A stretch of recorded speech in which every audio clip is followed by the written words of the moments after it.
Cooper, entrepreneur, private equity investor, content creator, best-selling author, the Unplugged Alpha book, killer podcast. You got 3 different ones. A pleasure to talk to, and a lot of questions for you. Thanks for having me, man. Let's dive in. So we just had Ed Dowden and some other guys. What exactly is private equity investor? Maybe I'm a retard. I guess you can't say that nowadays, but I still don't quite understand what that is. Yeah, well, I got into that years ago. I don't really do so much of it anymore, but that's essentially where people are doing equity takeouts in their property and the bank won't finance it. So you do it as a private mortgage. That was just a fancy name that they put on it at the time. So I did a whole bunch of deals through my business and personally. It's just not something I'm interested in anymore, being involved in Canadian real estate. Gee, I wonder why. Yeah, we've got this prime minister. You might have heard of him. Yeah. I've heard a little bit about him. Yeah, I heard he's not too liked. Yeah, well, some people like him because he's still in office, right? Yeah, I guess they're paid.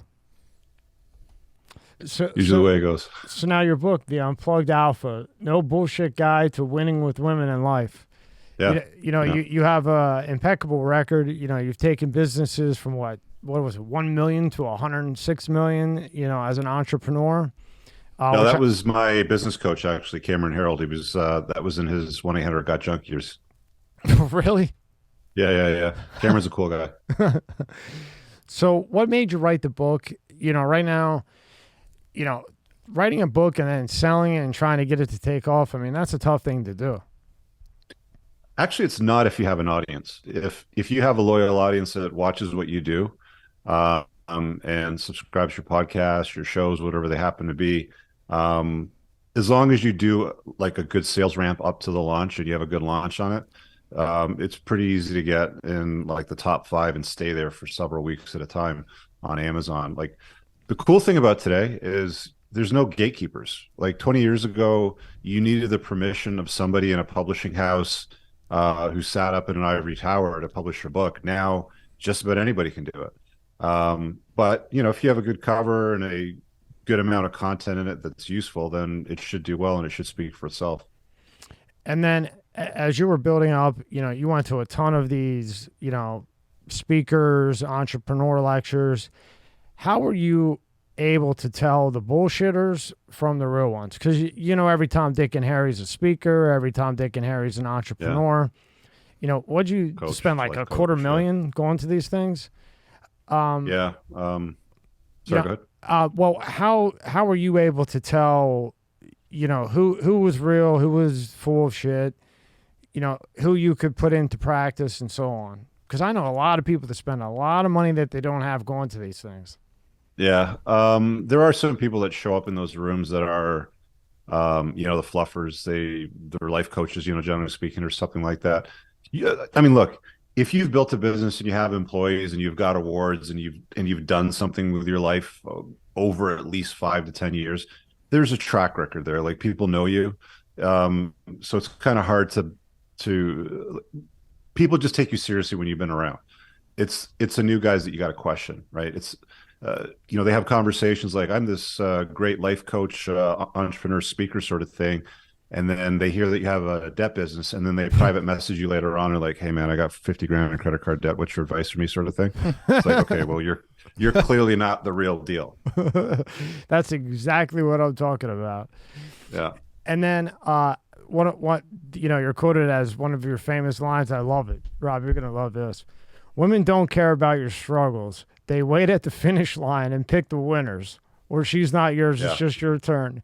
Can you elaborate a little bit on that? I mean, I get it, but that's such a great line. Yeah, I find it's easy to do these like catchy lines that get people's attention, and guys are told their entire lives that, emote, express your concerns to women, cry on her shoulder and, show more of your emotions. The truth of the matter is when you actually have experiences with women, you start to realize they don't really care about your struggles. And because women are hypergamous, they tend to only look for winners. So the best way to summarize that I found was women don't care about your struggles. They hang out at the finish line and they pick the winners. So don't be a bitch. Go do the work is basically what that says. So tell everybody a little bit about the book. We have it up. You can get it on Amazon. Tell everybody a little bit about it. I call it a playbook. I mean, you do too in the book, but it really is a playbook. Tell everybody about it. I mean, it's a bestseller. Congratulations on that. Thank you. And then I'll start asking a bunch of questions about it. Yeah, it's a handbook. I essentially distilled what was extremely popular on my YouTube channel, and then expanded on some areas which I thought needed some more clarification. The book's not just about getting women or retaining women. It's about lifestyle choices that men can make for betterment. I mean, there's a chapter in there about why I think every man should own a motorcycle at some point in their life, why I think every man should get into combat sports and learn how to fight. Coincidentally, I just had my first boxing match this past weekend, which I won by a slight margin. So, That's so cool. it's not just stuff that I talk about; it's also stuff that I do too. And then you have your YouTube channel. You have a bunch of them. Now, you're into cars. So how does the cars intertwine with the entrepreneur, with the playbook? How does that all combine in together? And what's your favorite car? Well, let's start off with a favorite car. I think the favorite car changes. It's like when Yeah. you're a kid, you kind of pine for Heather Locklear, and as you get older, there's some new like hottie that you sort of look at as you get older. So the car today that I adore is probably the Gordon Murray automotive cars. Many people in North America probably don't know what they are or who that is, but Gordon Murray designed the original McLaren F1 that sold in the 90s. And he's essentially reproduced a newer version of that car with similar characteristics: 3-seat configuration, drivers in the middle, 2 passengers, 3.9-liter V12, naturally aspirated, manual only. $3 million car, easily be worth $25 million if you can get your hands on one in about 10 or 20 years. So setting the car thing aside, the like Entrepreneurs in Cars is the name of the YouTube channel. And I just cooked that up one day because I was like, I like entrepreneurs and hanging out with them and hearing their stories. And I've always been a petrol head. I've always been a car guy.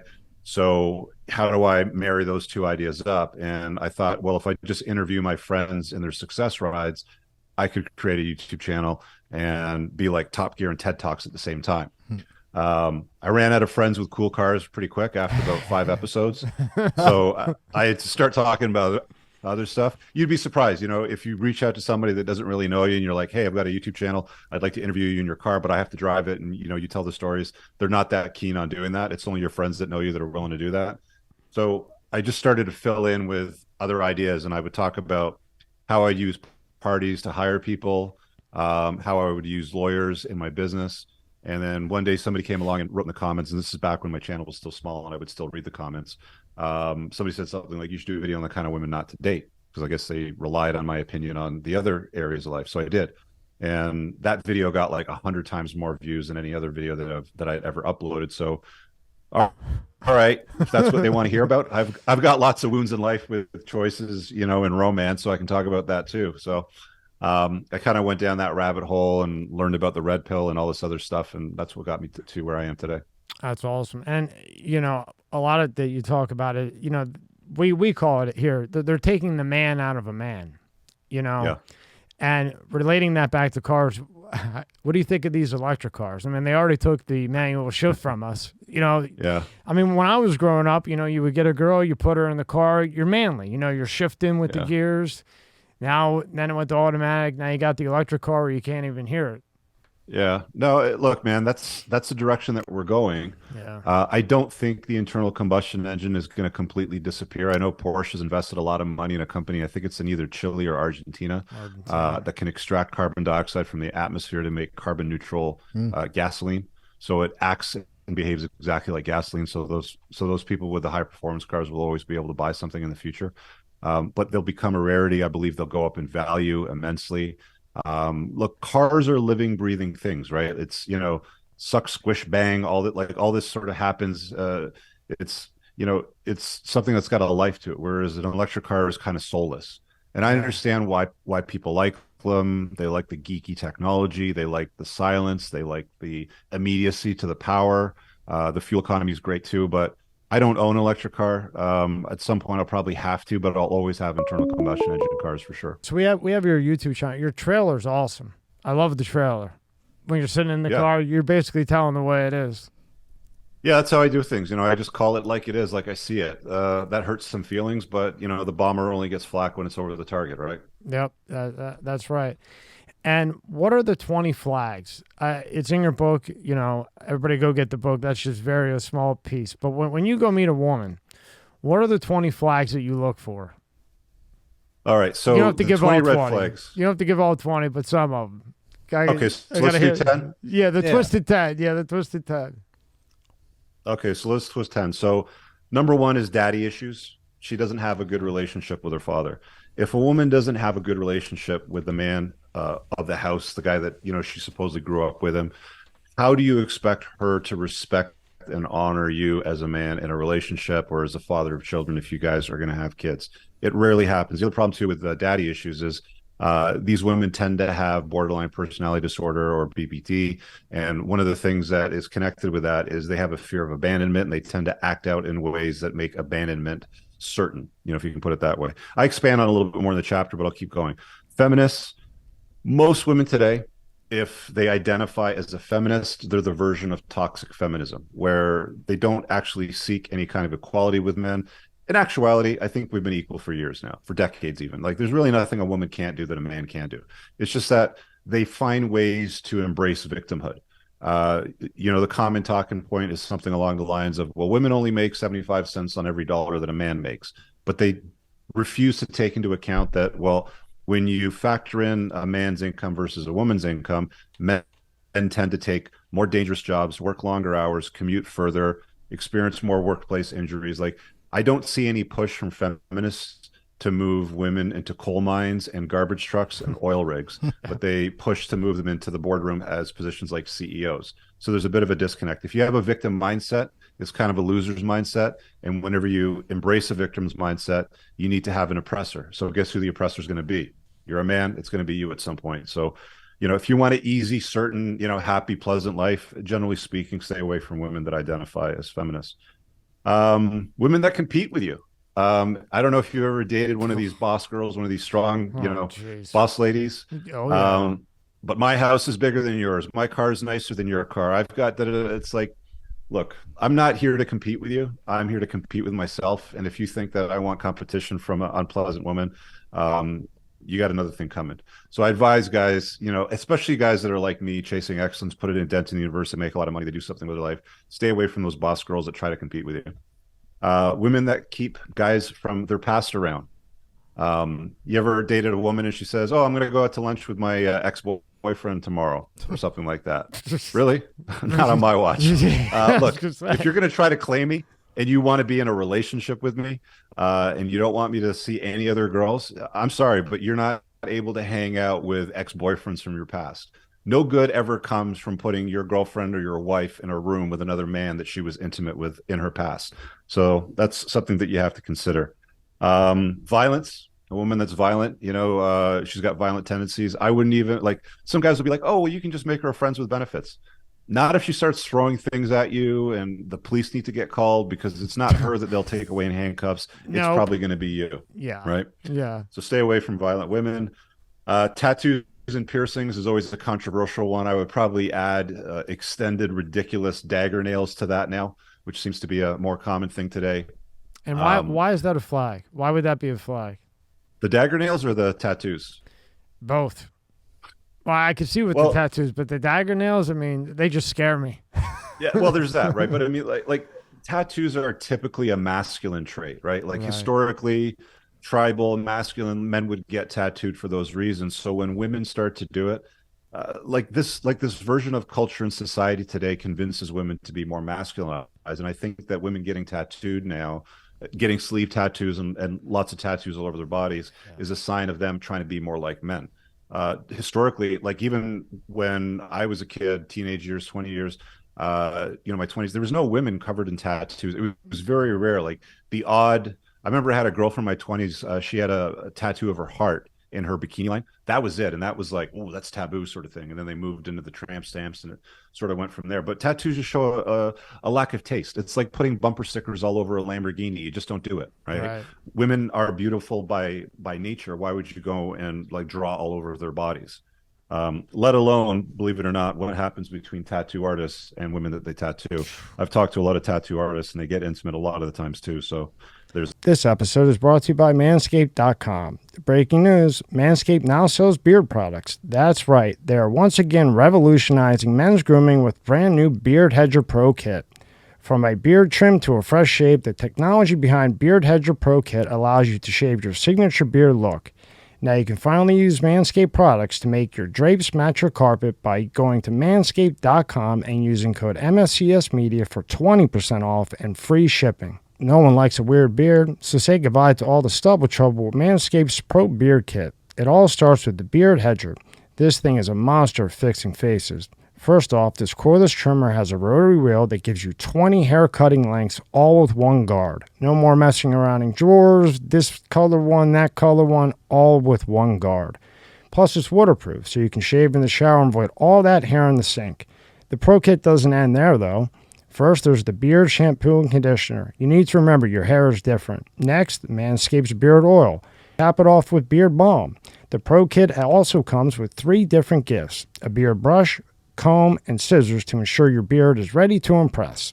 So get 20% off and free shipping with the code MSCS Media at manscaped.com. That's 20% off and free shipping at manscaped.com. Use the code MSCS Media. This episode is brought to you by Let's Get Checked. Are you the man your father was? Recent studies have shown that men's testosterone levels have dropped substantially since the 1980s at about an average of 1% per year. Think about how old your father was when he was born. For example, if he was 30, your testosterone levels could be 30% lower than his. Low testosterone levels can have all types of health effects on men. It can affect your mood, sex drive, memory, muscle mass loss, you name it. And yes, low testosterone is more common the older you get, but it can affect men at any age. So let's talk about today's sponsor, Let's Get Checked. You can order a testing kit that will be delivered to you in a discreet packaging with next-day delivery. Once your sample arrives in the laboratory, confidential results will be available from your secure online account within 2 to 5 days. So, if you want to test your hormone levels without having to leave your home, visit trylgc.com/MSCS Media and get 25% off your test using the code MSCS Media. The link is in the description at the top. that. And Rich, Should I keep going? Yeah. When I Does that give you enough of a taste? No, I love it. When I was growing up, whatever. When I was growing up, if you like, I'm from Italy, so you can imagine how my parents were. Yeah. So if a woman had a tattoo, automatically trash, Yeah. no good, not good, not good to be a mother of your children, that type of thing. And then all of a sudden, like you said, the women needed more rights and this and that, and the tattoos, and then the piercings. That's got to be one of them too. Like when they got piercings everywhere. Piercings, lots of piercings. Yeah, septum piercing. Yeah, all that stuff. Yeah. And then if you're a successful businessman like yourself and others, when you go to a meeting or go to dinner with somebody else who's, say, more successful than you, that you're trying to make a deal with or whatever, and here comes your partner tattooed up or an earring or a diamond in their cheek, automatically, in my opinion, you might as well kiss that deal goodbye. Well, it's like I said. I mean, you might as well show up at that business meeting without her, but drive a Lambo that's covered in bumper stickers. Right. He's going to look at you like you're some kind of an idiot. Like, why do you make these choices? I don't want to invite you into this business deal, right? Dead. Yeah, It's only rational. Keep going. I love them. Okay, well, you tell me when to stop. Big notch counts. Big notch. So I did read that. this notion of the red flags is more sensible for guys looking for a girlfriend, a long-term relationship, or the mother for their kids. If you just want to have fun, it doesn't matter. If she's got experience, she's been with 50 guys, it doesn't matter. But the fact of the matter is, there's lots of studies out there. I think the Teachman study is probably the most prolific one. You can go look it up. But they studied the effect of past sexual partners on a woman's ability to pair bond in a strong way to a guy over a long-term basis. So what that basically works out to is a woman that's been with 20 guys is less able to stay happily married to a guy than a woman that was a virgin or maybe had one sexual partner. Another component of that study revealed that the younger they are when they lose their virginity, the less likely they are to experience happiness in a long-term relationship in a marriage, for example. So a woman that's got, again, 20 sexual partners from the age of 14 is a worse choice than a woman that lost her virginity at 23, stayed with the same guy for 7 years. You met her at 30 and she's got one notch count, right? So it's something that you have to contemplate. That's a very uncomfortable conversation, especially in today's world, because when you start saying, well, I don't like promiscuous women, then women start saying, well, you're a misogynist, or why do you hate women? Or if men can do it, then why can't women do it too? And the fact of the matter is they can do it and they do it. It's just, if you're a smart guy and you're going to invite a woman into your life, you're better off being sensible about selecting a better mate that's a better choice, right? Women that have more notches, higher instances of STDs, abortions. They generally bring kids in tows from past relationships because they've had so much sex. Plus, there's the baggage issue, right? Yeah. You know for a fact that if you're my age and you date a woman around my age, she's got a lot more baggage than a woman that's 21 years old that's probably been with nobody or maybe one guy. There's more of, he hurt me, he cheated on me, he did this to me. They don't really deal with that stuff. They like to put it in a burlap bag. It's like an invisible brick. I say that they write words on it like resentment or guilt, and they put it in a burlap bag and they carry it around like it's some sort of prize. Nobody sees it, nobody cares, and they don't want to put it down and walk away from it. So notch counts is something to consider as well. You want to continue? Yeah, and until they're the one with you, and then you decide, okay, this is the one, and that bag that she's been carrying that you can't see, it all comes out on you you. have to carry around. Yeah, exactly. You get the hit with it. Now, what about their friends around them? You meet a lot of women. They got all these drama-subtle friends, and they tell their friends, especially nowadays with the phone and social media, everything that goes on, and they ask your opinion. You're rich. I mean, you have the background to prove it, but then they have to hear from 20 other people. They ask the same question to 20 other people when they just asked you, because it's as if they want to hear that what they had originally thought was right. Then they go around to these dramacidal friends and do all this craziness. And so I call that their committee. Their committee. So all women have a committee that they like to run ideas up the flagpole and see if their committee salutes it or not. You see this a lot of the times online on discussion forums, like Reddit, for example, would be a good example. There's even these sub forums where these women sort of collaborate together and they're like, I have this problem with my boyfriend and he doesn't want to sort of thing. And what does everybody think? And it's like the committee then piles in. So it could be an in real life committee where it's their girlfriends, the gals that they hang out with and they drink wine or they go out from time to time and have dinner. It could be an online committee. But at the end of the day, all women have a committee. And ideally, if you're the right guy and you're strong and you're virtuous and you know how to lead the relationship, women will tend to abandon that committee and enter your frame and be a complement to your life. So I'm not saying that you need to tell her to abandon a committee, but if she has one, you want to make sure that it's a reasonable committee, not a bunch of angry, man-hating, purple-haired feminists that are just going to tell her to dump you and move on to the next girl because you can always do better. Rich, I feel like the committee always is, they're the ones that they hate their lives. So if they see that their friend is somewhat happy, but, everybody's got problems in their relationships, they're like, oh, okay, yeah, no, that's not good. You should dump them tomorrow. This isn't good because they're miserable. Yeah. Like misery loves company. And a lot of the times, because women are hypergamous, they want to get their best option. They don't always want their girlfriends to be happy, though, which is kind of funny. Yeah. I don't think women see this until they actually see it at some point. But it's not always good for a woman to always rely on a committee of women, especially when you consider the source. If the source is they've been divorced 3 times or she's got 3 kids from 2 different fathers, I'd be asking questions like, really, these are the people that you rely on for your life advice? So there's that to consider too. Yeah, Rich, that's a big one. That's a big one because I have a lot of friends in this situation.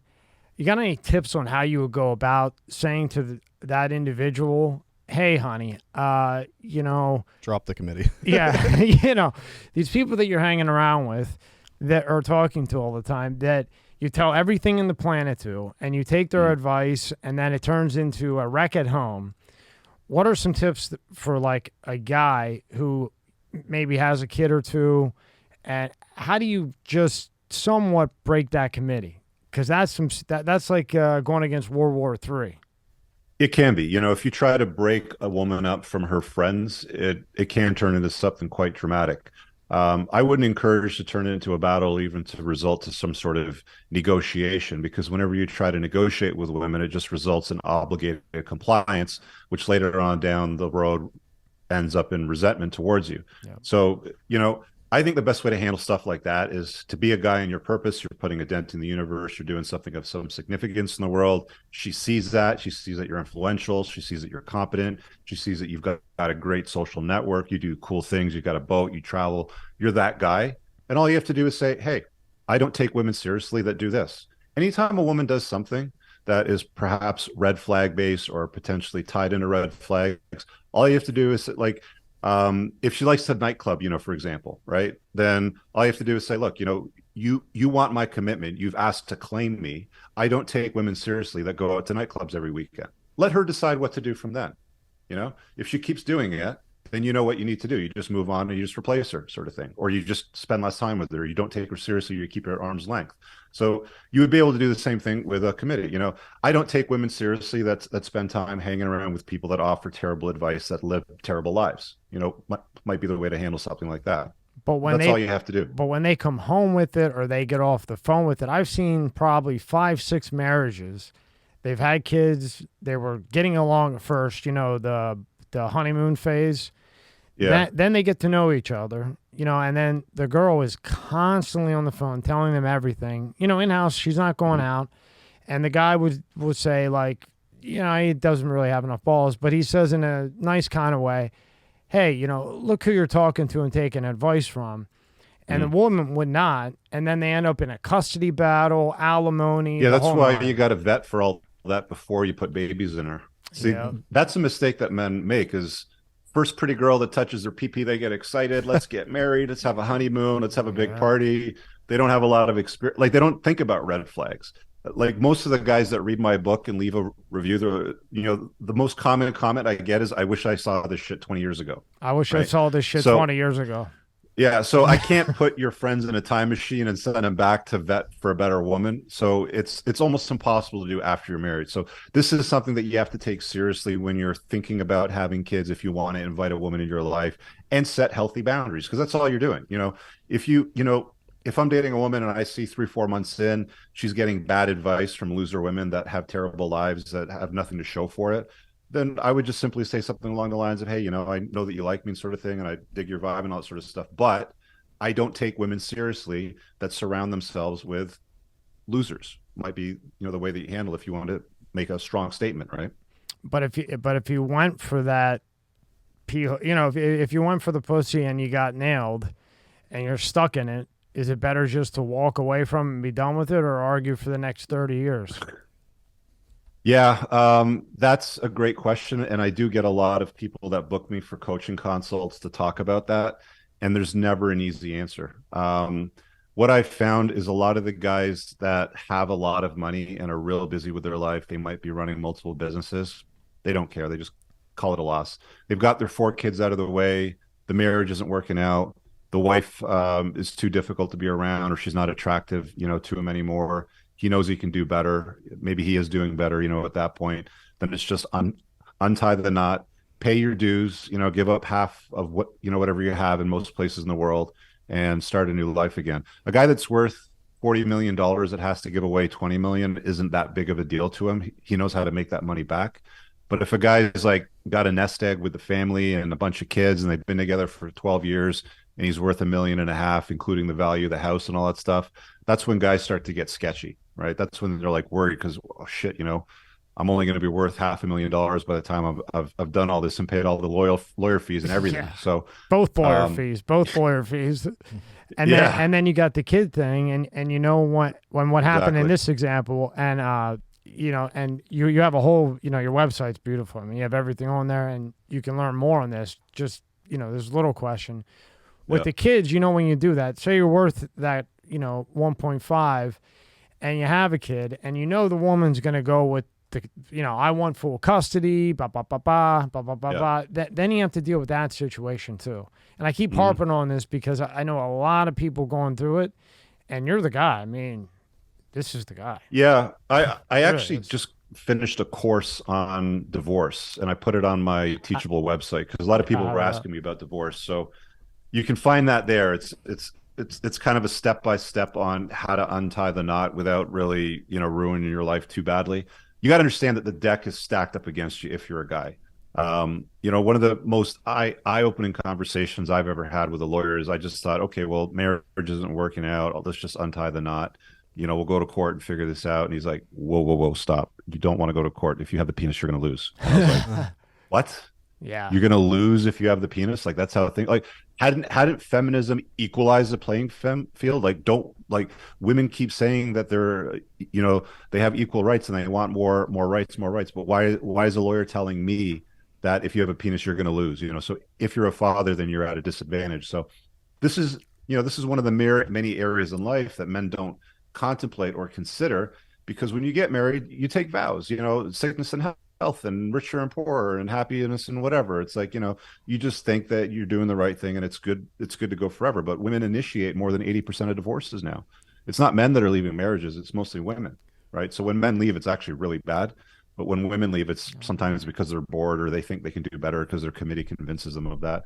So you got to be very, very careful with women. I mean, like, having the right woman in your life can change your life for the better. It really can. But inviting the wrong woman can utterly destroy you if you're not careful. Rich, what's your opinion on marriage, and if you have separate bank accounts, and also, signing a, what's it called? Prenup. Prenup. Yeah. That really depends on where you live. There's a football player. I can't remember his name. Hakimi, I think it is. He was recently in the media because his wife filed for divorce and wanted to take half his stuff. Did you guys hear that story? Yeah, she wanted to take half. Really? Half of everything. Yeah. Half of everything, but nothing is in his name. From the get-go, he owned nothing. Everything was in his mother's name. His paycheck went to his mom. Everything went to her. And when she filed, divorces started. And now he's asking for half of her stuff. She's a Spanish, I think, soap opera star. So this player put everything in his mom's name, protected his assets, and now he's going out after half of her stuff. So there are clever things that you can do that won't always work everywhere in the world. Like something like that generally won't work in North America, especially if you did it very close to the time of the nuptials when you got married, because it's a clear indication that you did it to try to hide or protect assets. To the question of the prenuptial agreement, if you had done that 10 years ago and then you met a woman 10 years later and then you got married and everything's still in your mom's name, that's probably pretty safe. Again, you want to get legal advice on that. As far as a prenup goes, prenups lose value over time. So if you meet a woman, she's successful, you're successful, you both work. 2 years into the marriage, you guys have a kid. 2 years later, you have another kid. She says, I'm just going to stay home now because it's better than daycare and I want to raise children. You're like, okay with that because you're a solid guy. You want to bring home the bacon. You want her to cook it up. 6 years later, she gets with her committee. They tell her, you can do better. Why are you putting up with this shit? You can take half his stuff. And she goes, I'm out. Right? Now, that prenup that she signed when you guys got married isn't as valuable 10 years down the road when you've got a couple of small kids and she hasn't worked or been in the workforce for several years because she's been a stay-at-home mom. There's a video somewhere on my channel where I comment on this female lawyer who said, I've gone through all my records and this is the worst profession that you can find in a woman to marry if you get divorced. And you listen to her for a few minutes and guess what that worst profession is? It's a stay-at-home mom, right? Which is unusual because us as men are told to be, strong, provide, bring home the bacon, let her do the pink jobs, you do the blue jobs sort of thing. And then you come to realize, well, hang on a second. If you go through the divorce system, if you go through family court, that stay-at-home mom is now a big, big problem for you because she hasn't been in the workforce. And now she's got a lawyer that you're paying for, by the way. And the lawyer is telling her, well, because you haven't worked for so long, you can get this, and you can get this, and you can get that, and you can get the other thing. Basically, what it boils down to is you have to maintain her lifestyle and the lifestyle of the children, by the way, in another home while you have to try to find another home and pay for two houses. Oh, yeah. And that's it. That then becomes your new reality. And generally speaking, she has the kids because if she doesn't have the kids, she doesn't get the big child support payments. So she has to be the primary caregiver of the children, which is why she fights for that. It usually starts with, well, I'm the mom and they need their mother. And that's a story that they use. But the underlying tone beneath that is, well, if she doesn't have primary custody, she doesn't get child support. She doesn't get that big fat stack of cash every month. Right. So get her to work. Make sure she's working somehow. It's well, then when you go to that flip side of the coin, and then you say, no, you stay and work, let's put the kids in daycare. Do you really want a daycare center raising your children? Hell no, not now. Hell right? no. So it's like, you're screwed if you do, you're screwed if you don't, sort of thing, like either way. So there's a chapter in my book, actually, that's, the title of it is Why Smart Men Don't Marry Anymore. And that's one of the reasons why there's not a lot. I mean, it's very, very high risk and low reward for men, and it's low reward and high risk for women, especially when they marry a successful guy that's got his shit together.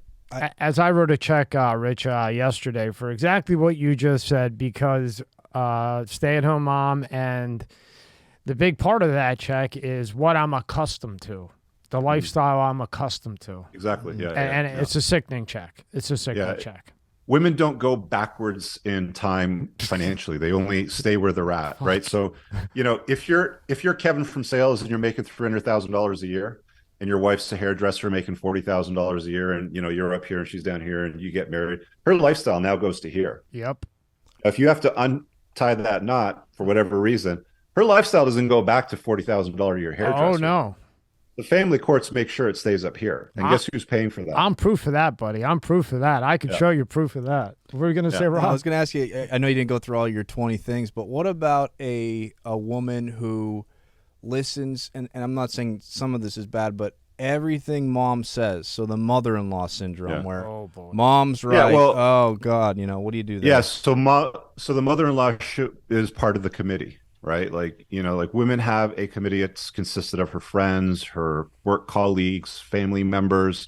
You got to take a good look at a woman's committee, because if she's got, terrible people in her life that are offering advice, providing counsel, well, guess what happens when things aren't working out for her? Right. They're not going to side with you. No, they're not, because they got the 1, the 2, the 3 of the family members. Then they got the friend committee. You're done for, buddy. Yeah, that's it, right? So you got to be very, like I said earlier on, man, you got to be very careful about the kind of woman that you invite in your life and in what capacity. And I, like Robert said, I had this issue in my first marriage with the bank accounts. Constantly on me about, being on the bank account, but she was a stay-at-home. So there would, whenever she had needed something, I gave it to her or whatever. But for me, I trusted her and everything, but I just felt like you don't need to know the exact amount that's coming in. You're not wanting for anything. But, some of these women, they're in that committee, and the committee says, well, why aren't we on the same bank? Why do we have separate bank accounts if we're married? Yeah. Yeah. And there's this new age trend of these traditional conservative women that are trying to purport or hold out to society and culture that they don't like. I saw this one documentary, the other day, and it's this TradCon woman creator on YouTube. That's like, I don't know, she's in her 20s or something like that. She got with a guy that's 51. She's pregnant. They're living together. She's like, I don't need anything. He just gives me $100 a week allowance, and everything's great. And I take care of the house, and he makes the money and like the perfect picture, like they sell that. But the thing that you have to understand is that a woman always reserves the right to change her mind at any given time. So saying, all I need is $100 and I'm happy with that, and I go to my yoga class and that's all I need. Yeah, that's fine right now. Right? Whenever a woman says, I love you, always add in your head, right now. Boy, if a woman says, if a woman says, I don't do that, like in the bedroom, for example, if she says, I don't do that, add in your head with me, because she'll do it with somebody else. That is very good advice and definitely accurate. That is very good. Buckle up, boys. We got lots more coming if you want to talk. Yeah, no, this is great. This is great. And definitely get this book. Check out, we have the site up, which I want to go through. Rich, I mean, it's just so awesome. Give me 2 more of the flags. They're just so cool. Let's do seeking validation, right? So this is another red flag on the list. So if you're dating a woman and she's using social media to seek validation and attention outside of the relationship, then that's the problem. right? Instagram, for example, Twitter, mostly Instagram because Instagram's more photography based. But if she's posting sexy selfies, provocative photographs, you're on vacation with her or you're doing something and she's taking a picture of the food, but you're not in the picture, or she wants a picture with the sunset and you're not in the picture, it's just her. That's a woman that's seeking validation. She's looking for likes, she's fishing for likes, she's fishing for comments. And make no mistake, guys are going to be DMing her, hey, beautiful, what are you doing? This, that, and the other thing. Most of it she just ignores. But the fact that she's doing that is a reality that you have to contend with today because she's looking for attention and marketing herself online. So if you want to see if a woman really loves you, if she's really looking at you the best that she can possibly get, tell her to shut down her Instagram. See if she does that for you. Because a woman that loves you, that sees you as her best option, will do it. If she has genuine burning desire for you and would fear losing you, to another woman, she'll shut down her Instagram. At the very least, if you're dating a woman, her social media should not be posting provocative pictures, especially if she says, hey, Rich, I dig your vibe. Where do we stand? I want to claim you. I don't want to share you with anybody else. Especially then. By the way, women should have that talk with you. It's not you opening the where do we stand talk. Women open that talk up. Okay. You never start that. So if she's done that and she's posting those pictures, that's when you go, well, I like you too, but I don't take women seriously that post provocative pictures online. So what are we going to do about that? Oh, I'll just close down my account. Perfect. No problem. Oh, why are you trying to control me? Yep. My friend Becky had that happen. Yep. That's when you're like, well, like I said, I don't take women seriously that post provocative pictures online. So if you want to get with me, that's going to have to stop, right? Now, I had dated someone, and they did that. I was with them, and they would have a sexy shirt on, whatever. And really, okay. But if we're going to date, and again, if I'm going to meet you, Rich, okay, I don't want her walking in. Me, you, and her are going to go to dinner. I'm dressed nice. You're dressed nice. I am not taking her with me with her cleavage hanging out and everything else because to me it's trashy. But you say something to them, and they say, "Oh, you're jealous, or you're controlling, or you're too old," or that's the response you get. And bye. I have better options. You just move on. Yeah, there'd be a lot of single guys. I'll tell you what. The guys value increases as we get older. We only get better as we get older. Like men peak in their late 30s, early 40s. I'm older than that, so I'll be honest, right? Like I'm on the decline, at this stage, but men do get better as they age, especially if they've done work in their life, they've chased excellence, they've made money. Women peak at 22, 23. And that's it, buddy. Because women and men are different. Men are success objects and women are beauty objects. So women peak around 21, 22, 23. That's when, if you survey cross-culturally, and they've done this, they've asked men around the world, they show them pictures of women of all ages from the 20s all the way up to like 70 or something like that. Universally, cross-culture, cross-religion, they all universally select about 21, 22 years old. And women hate that when you say that. That's misogynistic. Why are you just distilling us down to objects? It's always been that way for thousands of years. Women have always been beauty objects to men, and men have always been success objects to women. That's the way it is. And I know you've seen it. You go online, and I would go online. I'm having a guest in, whoever, and I would go online and just look to see who they are, what they're about to have a good conversation with, and then I would see their wife, and I would see what they're wearing, and hey, if they're okay with that, that's fine. But to me, sometimes I would almost fall over because back in my heyday when I wasn't a committed guy, I mean, I would attack that right away just based on the fact of what you're wearing and how you're presenting yourself. So to me, it's she's marketing herself. Like, buddy, you might want to say something to her. It makes her feel good, this, that, the other. My friend, she's like, this is what I say, and excuse my language if you don't like it, but she's saying, come fuck me. I mean, when you're in that little thing and the dress is up and you're married with kids and you're doing the what do they call that? The boomerang. It's like, come fuck me. I'm like, dude, that's like, even friends like try to be nice, and then, of course they don't like me. And I'm like, dude, your wife is on Instagram. Basically, she might as well, be on a hooker site. Yeah. Precisely. Exactly. 100%. Right. I mean, she's a representation of you. I wouldn't want to take my gal out if she had a OnlyFans, if she had an Instagram where she's constantly showing her body off. If I had to take her out to a dinner and she's wearing nice evening gown, maybe like cut down the back a little bit. She's got tattoos on her back. You don't want that as a guy, and women don't seem to understand that. It doesn't seem to sink in that men value beauty, purity, conservative type of like women that are only there for, like, you want a freak in the bedroom. You don't want them in the streets, right? Right. Yeah. You want the free. You do not want to take that to. We had a meeting with Magic Johnson birthday party. You don't, regardless of what he's doing, he's already on his $10 gazillion jet, right? So it doesn't matter what he's doing, right? We're coming in as a little guy. I don't want to go in there with some chick half naked. I want a classy looking girl, not with tons of jewelry, a nice necklace, like a proper. And for some reason, like you said, if you say proper or classy, that means you're old, sexist. You're old, you're sexist, you're jealous, you're good. Call me that. Yeah. If that's what I am, then that's what I am. Yeah. That was that about. You got to read that. That's a really good one. And give another one of these flags, Rob. I'm giving you this book. Let's go to hissy fits. So, oh boy, kids throw hissy fits. You got kids, Rob? Yeah, two. 2 boys. They'll get mad. They'll they'll get down on the ground. They'll bang their fists, sort of thing. If things don't go their way, fine. They don't know how to deal with their emotions. But when you're an adult, you can't be throwing hissy fits.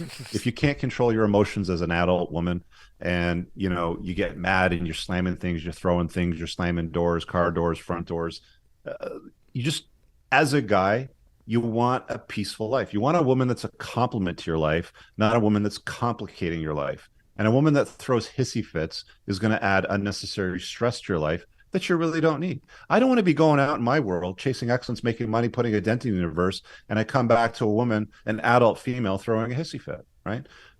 So she's got to be able to deal with conflict. She's got to be able to resolve it. She's got to be able to have some control over her emotions. Hissy fits are really a big red flag too. And Rich, they go on and on and on. And again, like I said in the past, I would have a big meeting, like a really important meeting or a really important guest where I had to, I'd read your book, look at all your websites. You're not just a one thing type of guy, where you sit down, hey, Rich, how you doing? You got all kinds, you got 3 YouTubes, you got a book, you got the podcast, you got all kinds of stuff going on, and these hissy fits, they bring up something and they just keep going on and on and on and on. When, correct me if I'm wrong, but I think us men, okay, what's the problem? Okay. That's the problem. Okay, how can we fix it? Okay, it's done. Period. No more to talk about, but they go on and on and on and on. That would fit into the hissy fit category, right? Yeah, hissy fit's broad. She doesn't like something you say, a boundary that you set. She goes out and breaks another boundary. She'll make a derogatory post on social media that, is about, the hissy fit that she just threw because she doesn't like something that you did. It's, it's just childish behavior. And like I said, you want a woman that's a complement to your life, not a woman that complicates your life. And the best, and I'm sure you've seen this, when you're talking and people that come to you, they have a hissy fit with you, and then they go tell everybody about they go to the committee and tell the committee all about the hissy fit, and then they keep bringing the hissy fit back up again and again and again with the committee. Yeah, it's a never-ending cycle. You don't want to deal with any of that as a guy. Guys do, but you don't really want it. Trust me. It's unbelievable. The other thing too, Rich, I'll age myself. I'm 38 years old, but I see these younger, I call them kids, but 20-year-olds, and you talked about the OnlyFans thing. And I think that's interesting because it seems like this younger generation is okay with their significant other. Well, he or she has an OnlyFans. Well, I don't care as long as they're making money. That's just crazy to me. That's like, isn't that insane? Isn't that insane that there's men today that are okay with their girlfriend or their wife selling pictures of their body parts which only they should see? Isn't that insane? But it's accepted today. It's almost celebrated. Oh, she's so brave and strong. She's such a great entrepreneur. Really? Yeah. What a loser you are, buddy. Rich, I had a friend, and I couldn't believe it. I had to say, she's doing what? And they were low on money, and he said, she goes on. He's like, we made $3,000 on OnlyFans. Okay, I'm like, okay, all right. Aren't you guys like engaged? Yeah, but she made $3,000 in 1 week. What did she do? She fingered herself. Wait a minute. The girl you're about to engage to fingered herself for $3,000 on OnlyFans. Yeah, but nobody touched her. And this is how these people think. It's crazy. Like, it's okay for her to show her shit, and somebody, and however many $3,000 worth, $4,000 worth, watch the girl you're about to marry finger herself. She might as well just be and naked you're at the okay wedding. with that? Yeah. Oh my goodness! But that's Well, how it there'll is be- today. Yeah, maybe there'll be people at the wedding that subscribe to her OnlyFans. Yeah, get to go to the wedding too. So I hope they bring a big crazy envelope. world we live in. Maybe they'll bring a big envelope. Yeah, And a big donation to the booster for that one, eh? And then what do you say to this? I always break his balls about this anyway. One day, Rob, my engineer, he couldn't make it. So I called this guy who's always complaining about money, needs 300, 500, blah, blah, blah. I say, hey, do you want to come in for 2-3 hours, hit buttons, whatever, I'll edit it after it. He says, I'm cooking in a crock pot. I can't come in to do it. Now, you've been bugging me for weeks about this. Now, this is a man. I'm cooking a crock pot. Rich, I don't even know what a crock pot is. I think that's where you roast a big pile of meat or something. I don't know. I don't do much cooking. My girlfriend does all the cooking. That's what I mean. But that's how today's society is. Like, bugging me about the money. He can come in for a couple $100 to work, but he's cooking a crock pot. And this was before, this was maybe 2 years ago, before this really got nuts in society. And I was, oh boy, this is really getting bad, Yeah, we live in a clown world. You see these memes all the time online on social media with the clown and then the globe beside it, and it's like it just happens more and more. Like one of the biggest, I think, social media accounts on Twitter is actually called Clown World, and all it's a constant feed daily of like a dozen posts of just insanity that you just shake your head at and be like, "What? Like why?" And then they're locked on the phone, and isn't this so funny? And you look at it as myself, an entrepreneur, Rob, you yourself, and no, that's not funny to me. I'm not gaining any knowledge or education. No, it's not really funny to me. Yeah, so let's talk about the female first primary social order, which is the first chapter of my book, and really, where the world's heading is. There's a distinct feminization of the Western male, and there's also a distinct masculinization of the Western female. Women graduate with more degrees than ever before. There's a recent stat that I saw where there's actually more single women that are homeowners now than there are men. Whew. And there's some jokes around that. Some people say, well, that's because of divorce. But there's still more women that own real estate right now in North America than there are men. Women make more money than men, generally speaking. Women freeze eggs like crazy today. One of the things you see a lot, is like stories about there's a shortage of marriageable men for women. Well, these women have chased degrees their entire life and careers, climbed the corporate ladder. Now they've hit 38, 39. I had a woman that called in on one of my podcast shows a couple of weeks ago. 39-year-old, beautiful, fitness type model, successful, owns her, blah, blah, blah, all that stuff. I can't find a guy. Where do I find a guy? Where are these guys? And it's like, you probably dated them and they just weren't good enough for you and you passed on them because they think that they can do better. So they reach 38, 39. They've got their eggs frozen. They want to have a family. They want to find a good guy. And then the guys that are their age, when I say their age, like 39 to 45 or so, they're looking around going, why should I date a 39-year-old that's been with 20 guys when I can date a 23-year-old that's been with nobody and has no baggage and is still fertile and I can have a family with, right? So that's the problem with the dynamics today is like there are very, very few top shelf men that are competent, capable, make real money, are good looking and in good shape. Like they're very rare, very, very rare. And there's actually lots of beautiful women. So these guys are kind of spoiled for choice. I mean, if you're a guy, at no time in history have you ever been in a better position to be with a gorgeous woman. Or in many cases, some of these guys, they just date multiple women simultaneously and they know about each other, right? Because women are more than happy to share a high value alpha male, basically, right? And we're in Palm Beach Island. This episode is sponsored by ZBiotics. What is ZBiotics Pre-Alcohol Probiotic? The ZBiotics Pre-Alcohol Probiotic is a genetically engineered probiotic you drink before drinking alcohol to avoid that rough next morning and get back to living your life. PhD scientists invented it because they know the real problem is not dehydration. It's a toxic byproduct of alcohol, and Z-Biotics pre-alcohol probiotic is the only product that breaks it down. Just remember to drink responsibly and plenty of rest too. Every time I have Z-Biotics before drinking, I'm amazed at how good I feel the next day.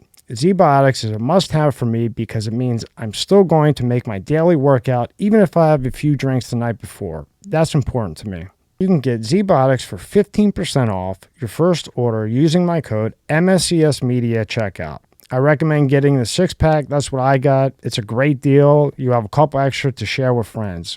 Go to zbiotics.com/MSCS Media. That's Z as in zebra, biotics, biotics.com/MSCS Media, or scan the QR code on the screen right now and get 15% off your first order. In Florida, and here, like down this road, Pacino's got a house. It's just tons and tons. The studios on Palm Beach Island, and tons of money. And you will see a 70-year-old man, 65-year-old man with a knockout. And when I tell you knockout, I mean from 1 to 10 of 50.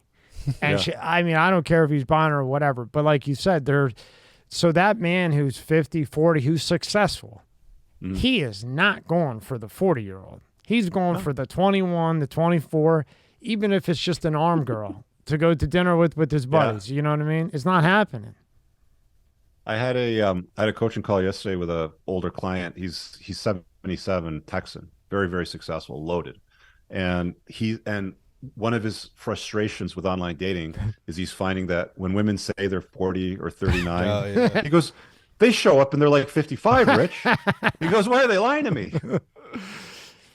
And so he would fall into the or they don't swipe right. Yeah, it's a jungle out there. But look, man, if you're a smart guy, you have the knowledge, you've done the work, you're successful. There's no better time in history to be a man than when it is today. Even with all the Me Too's and the toxic feminism and I hate men and the patriarchy, there's never been a better time. It's rough and you have to be discerning in your taste. And that's why I wrote my book and I put the 20 red flags in there. Because if you realistically vet for those and keep those women out of your inner circle, you can draw a perimeter around your life. You've got maybe your wife, maybe the girlfriend stage, you've got the friends with benefits. You just keep them on the outside perimeter until they prove that they're worthy of being led on, the inside. That's when you start taking them on vacations. You buy them nice gifts. You spend more time with them than maybe just a random date here and there sort of thing. So, if guys are real smart with their time and protect some boundaries, they can do real well and have a good life. What percentage do you think of couples that turn into a relationship actually meet in person versus online nowadays? What percentage do you think that is? Good question. Well, some of the most beautiful women aren't really online, are they? No. Right. I think online women are more or less average-ish, like 6, 7s, 8s, 8s at best. You don't see 9s and 10s on dating apps, right? So when you see a 9 or a 10 out there, it's probably not from a dating app. It's from a party. It's from an event. It's from a social group. It's from the yacht thing. Whatever it happens to be.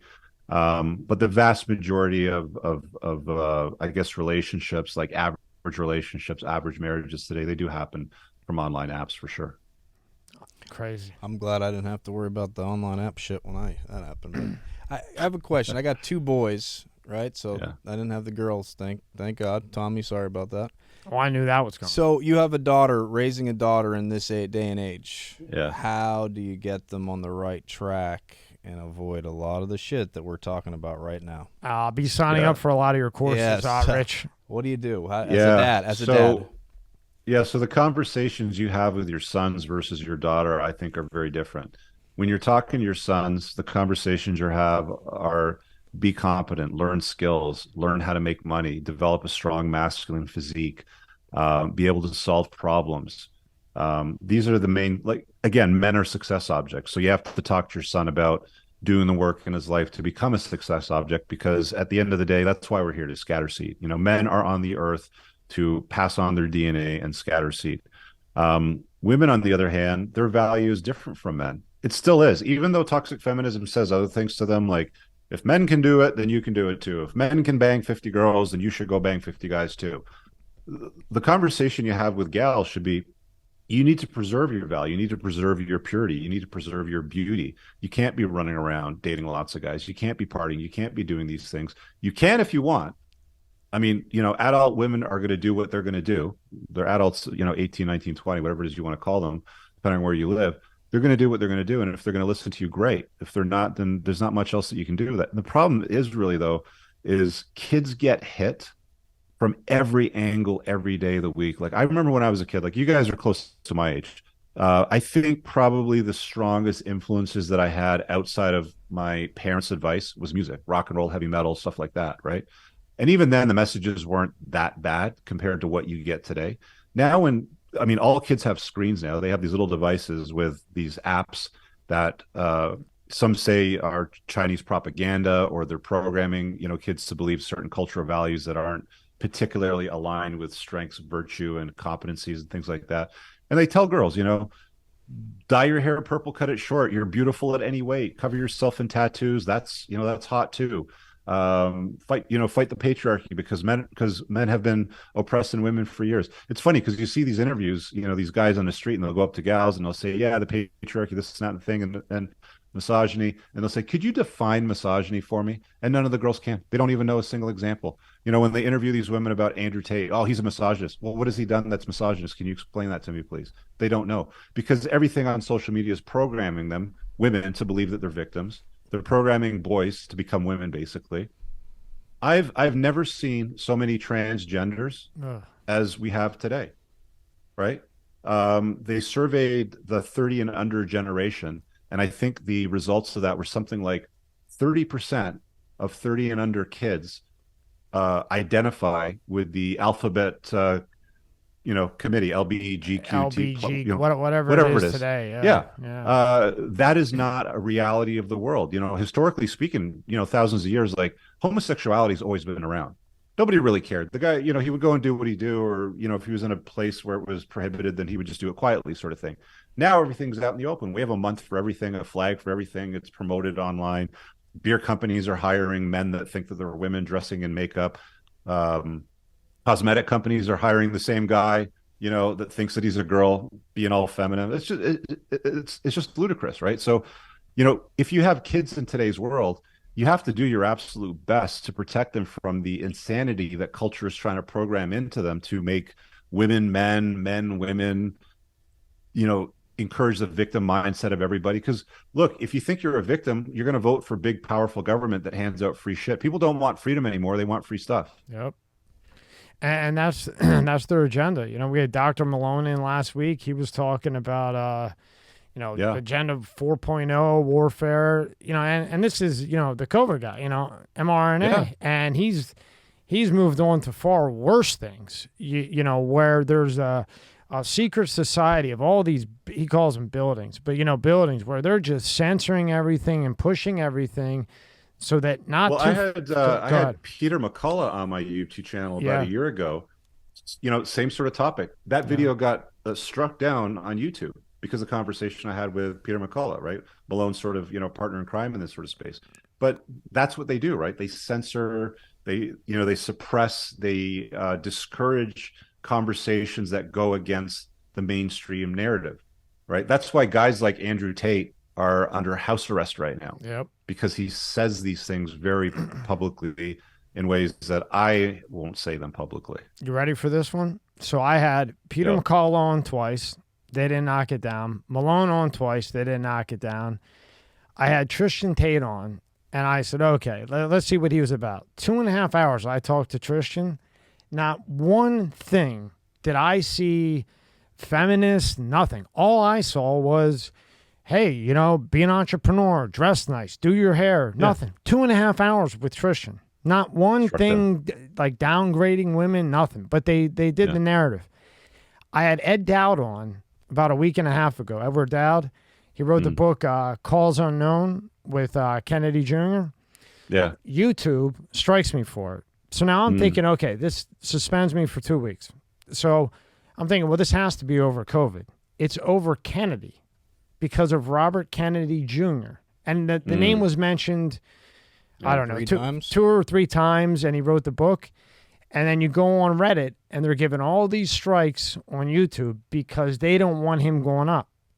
That's how you Nuts. control. Now, how that's how you control the narrative. Is that? And this is a Wall Street tycoon that Malone and McCall and them all went together to get math and a trend, to see what the trend was. Yeah. And out of all of them, McCall is still up, 2 of them, Malone too. And that's what they hit now. Like, it's unbelievable. And you can't tell anymore these days, right? Like, I was not expecting to get struck down for McCullough because he was referred to me by my buddy George Gammon. Because Gammon had him on a couple weeks before. Great right? guy. So I said, yeah, I'd love to talk to him, Yeah. And I don't know, maybe it's because his name's in the title, there's something you put in the description, or maybe something in the conversation triggers an algorithm. But, the notion of free speech, I don't believe even exists today, because if they're suppressing or striking creators for having conversations, which you should be able to have, it doesn't exist. You have to be careful. You have to tread carefully. Like I said, if you say the wrong things on the wrong platform, it could be very problematic for you, right?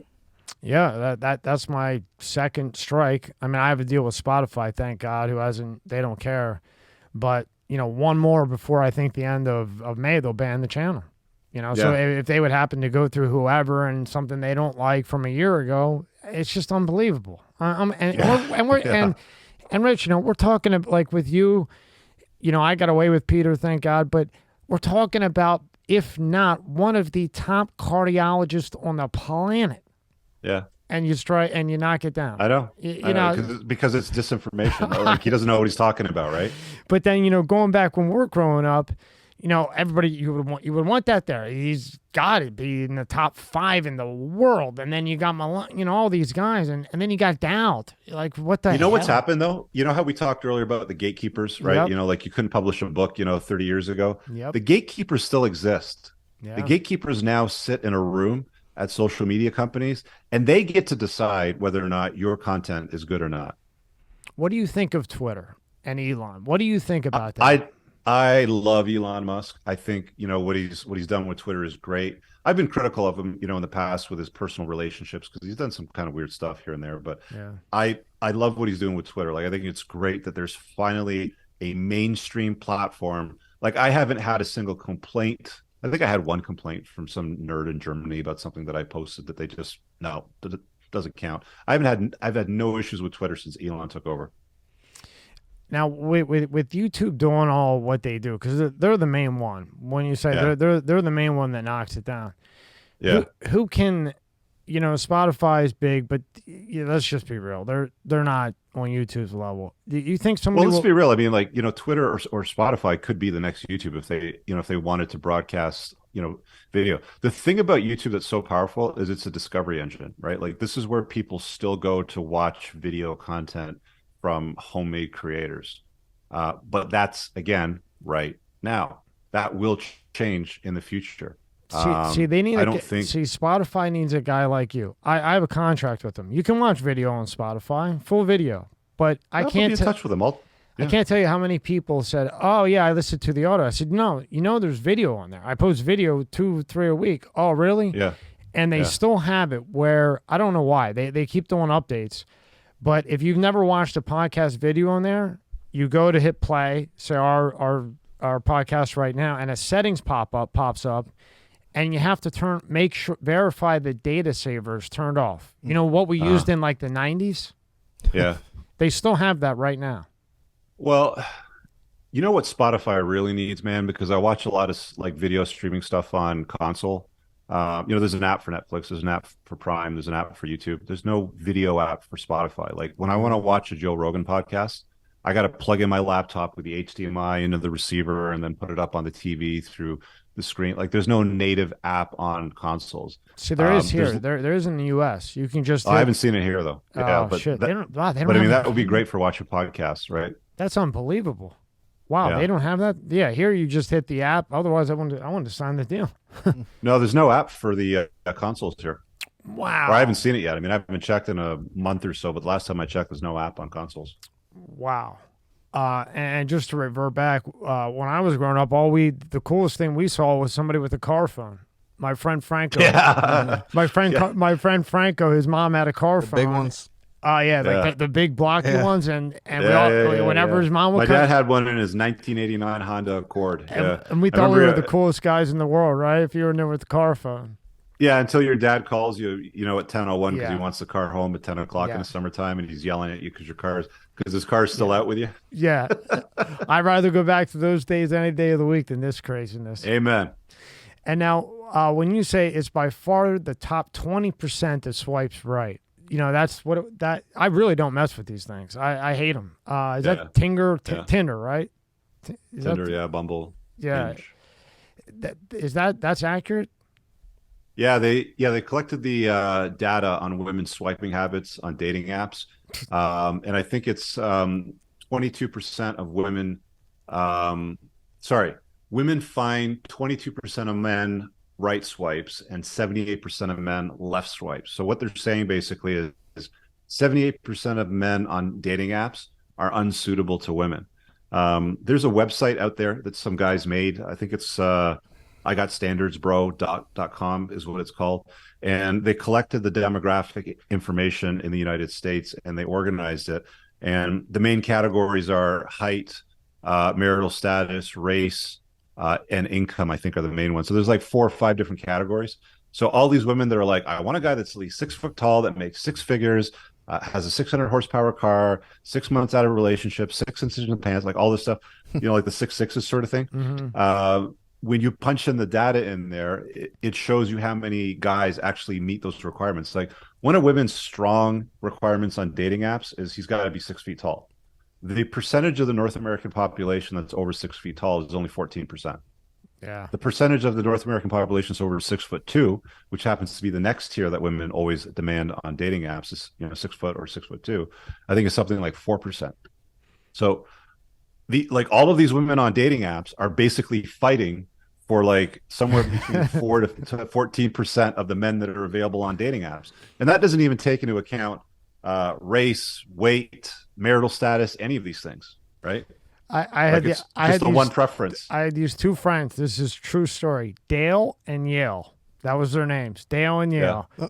And one was 5'7" with a gift. One was 5'8", 9" with the gift. And we would go out in Philadelphia all the time.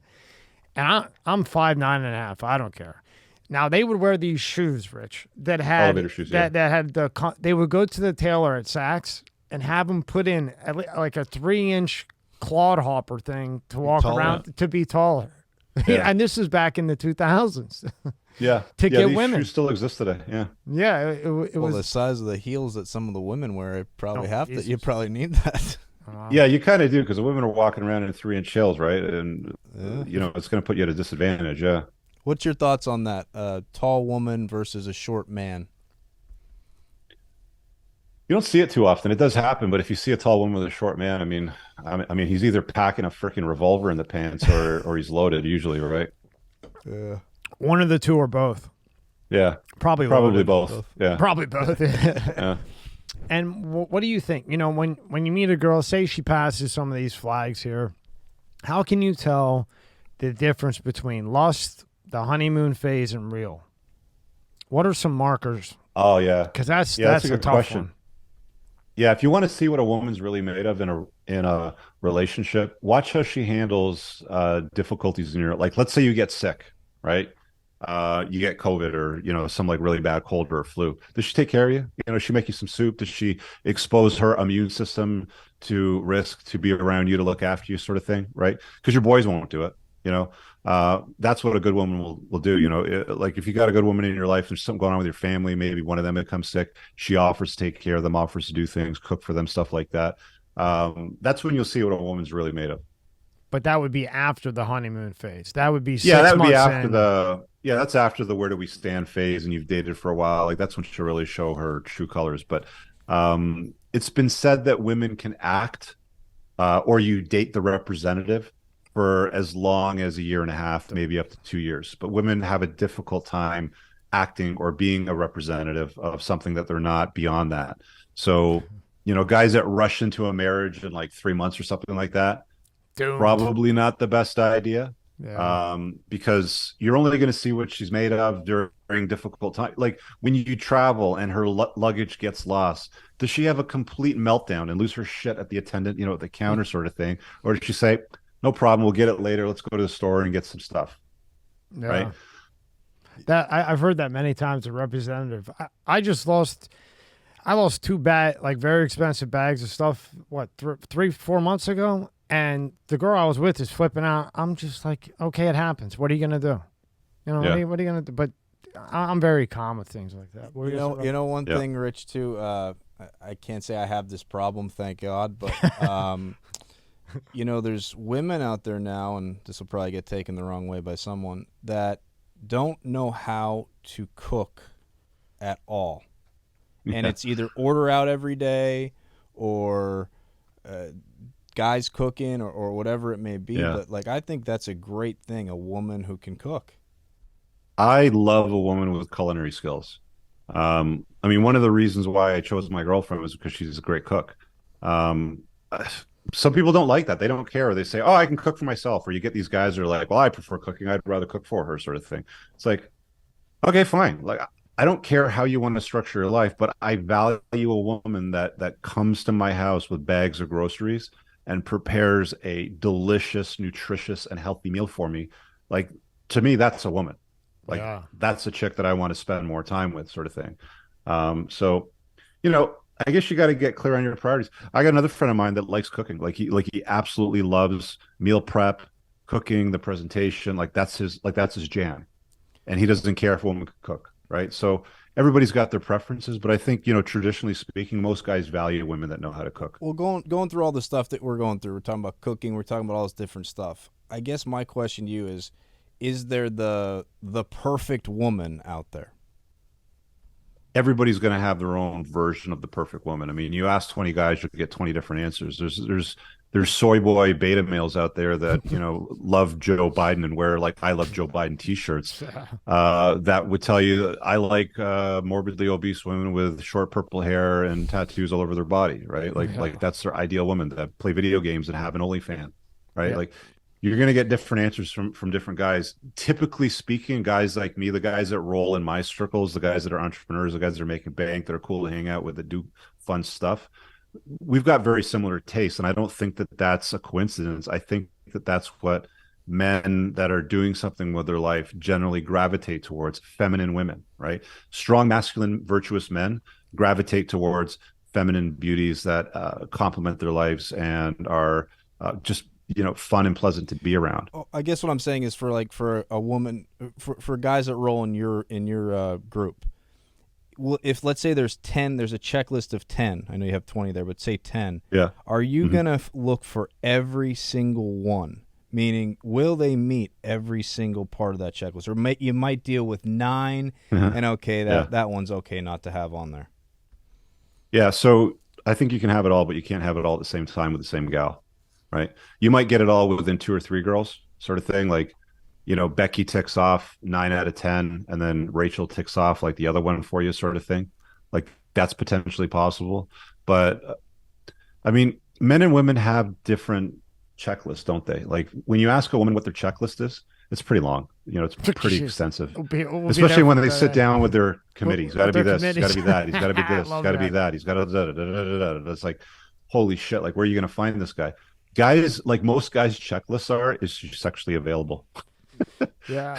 It's not very complicated for most guys. Now, that was my checklist when I was younger too. Now it's okay. That's not a big deal anymore. I figured that part out. It's easy to, satiate that, but is she a compliment to my life? Can she cook? Does she have culinary skills? Is she pleasant?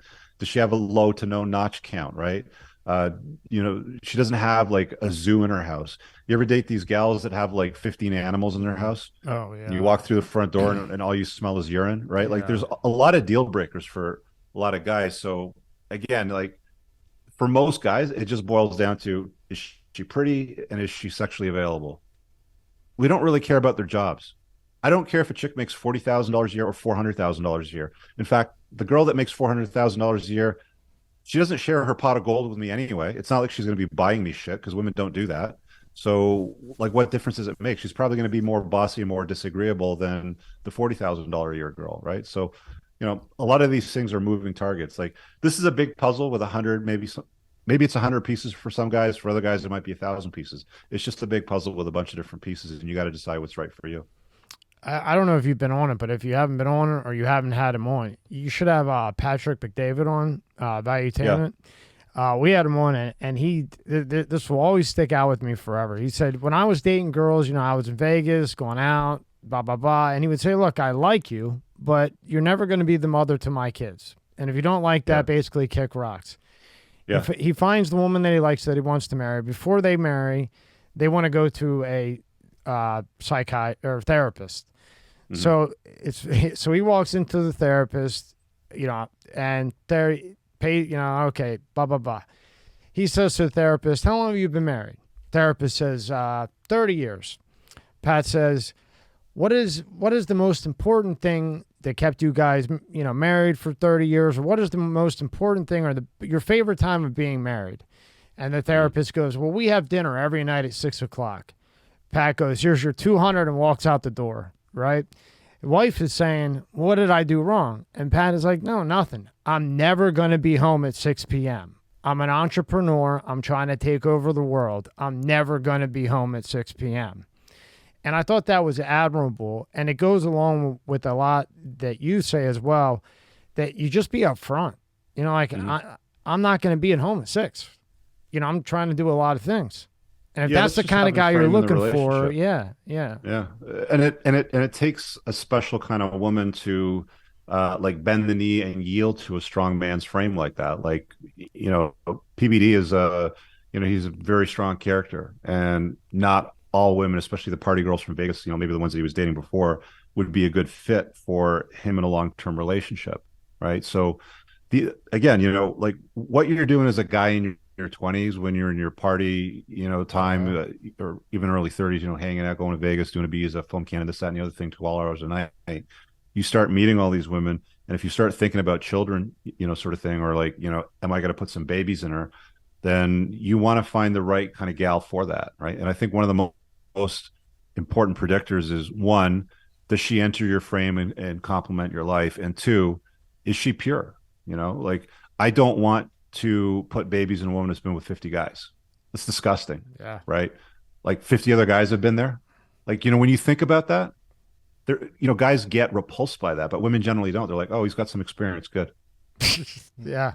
Or other women have chosen him. Good. Right. Because women like pre-selection too. Right. Like, they want to be with guys that other women like. Or nowadays, the guy is like, well, that was her past and I have her now. But to me, I agree with you. I'm like, I don't care if that's her past or not. 50 guys have been up in that.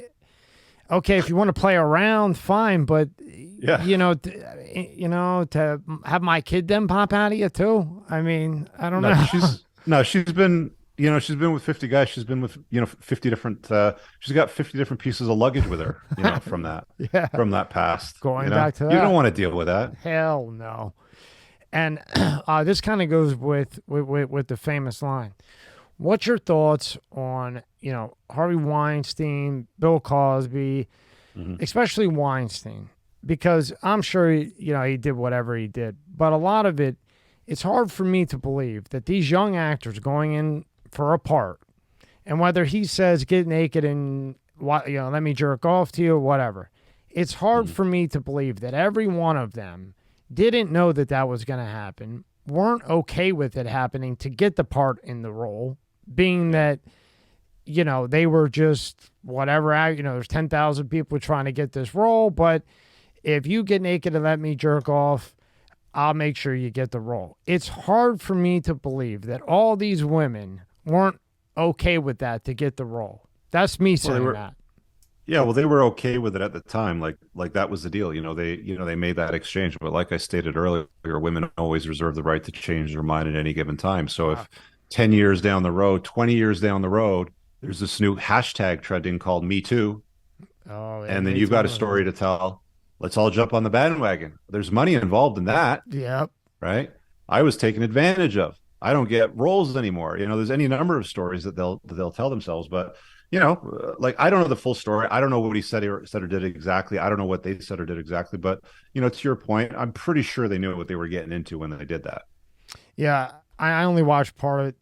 The one real documentary is called She Said. I watched part of it, but I meant it. I mentioned those names, but I just meant it as a whole, as if as if a lot of these women, and forget Weinstein, whoever it is, if you go in and you can, and a woman or even a guy, hey, if you're going to give me $100 million to play with Leonardo DiCaprio, what do you want me to do? Depending on what it is, you know what I mean? I mean, it's just to me, it's just it's nature, and a lot of things that you say in your book.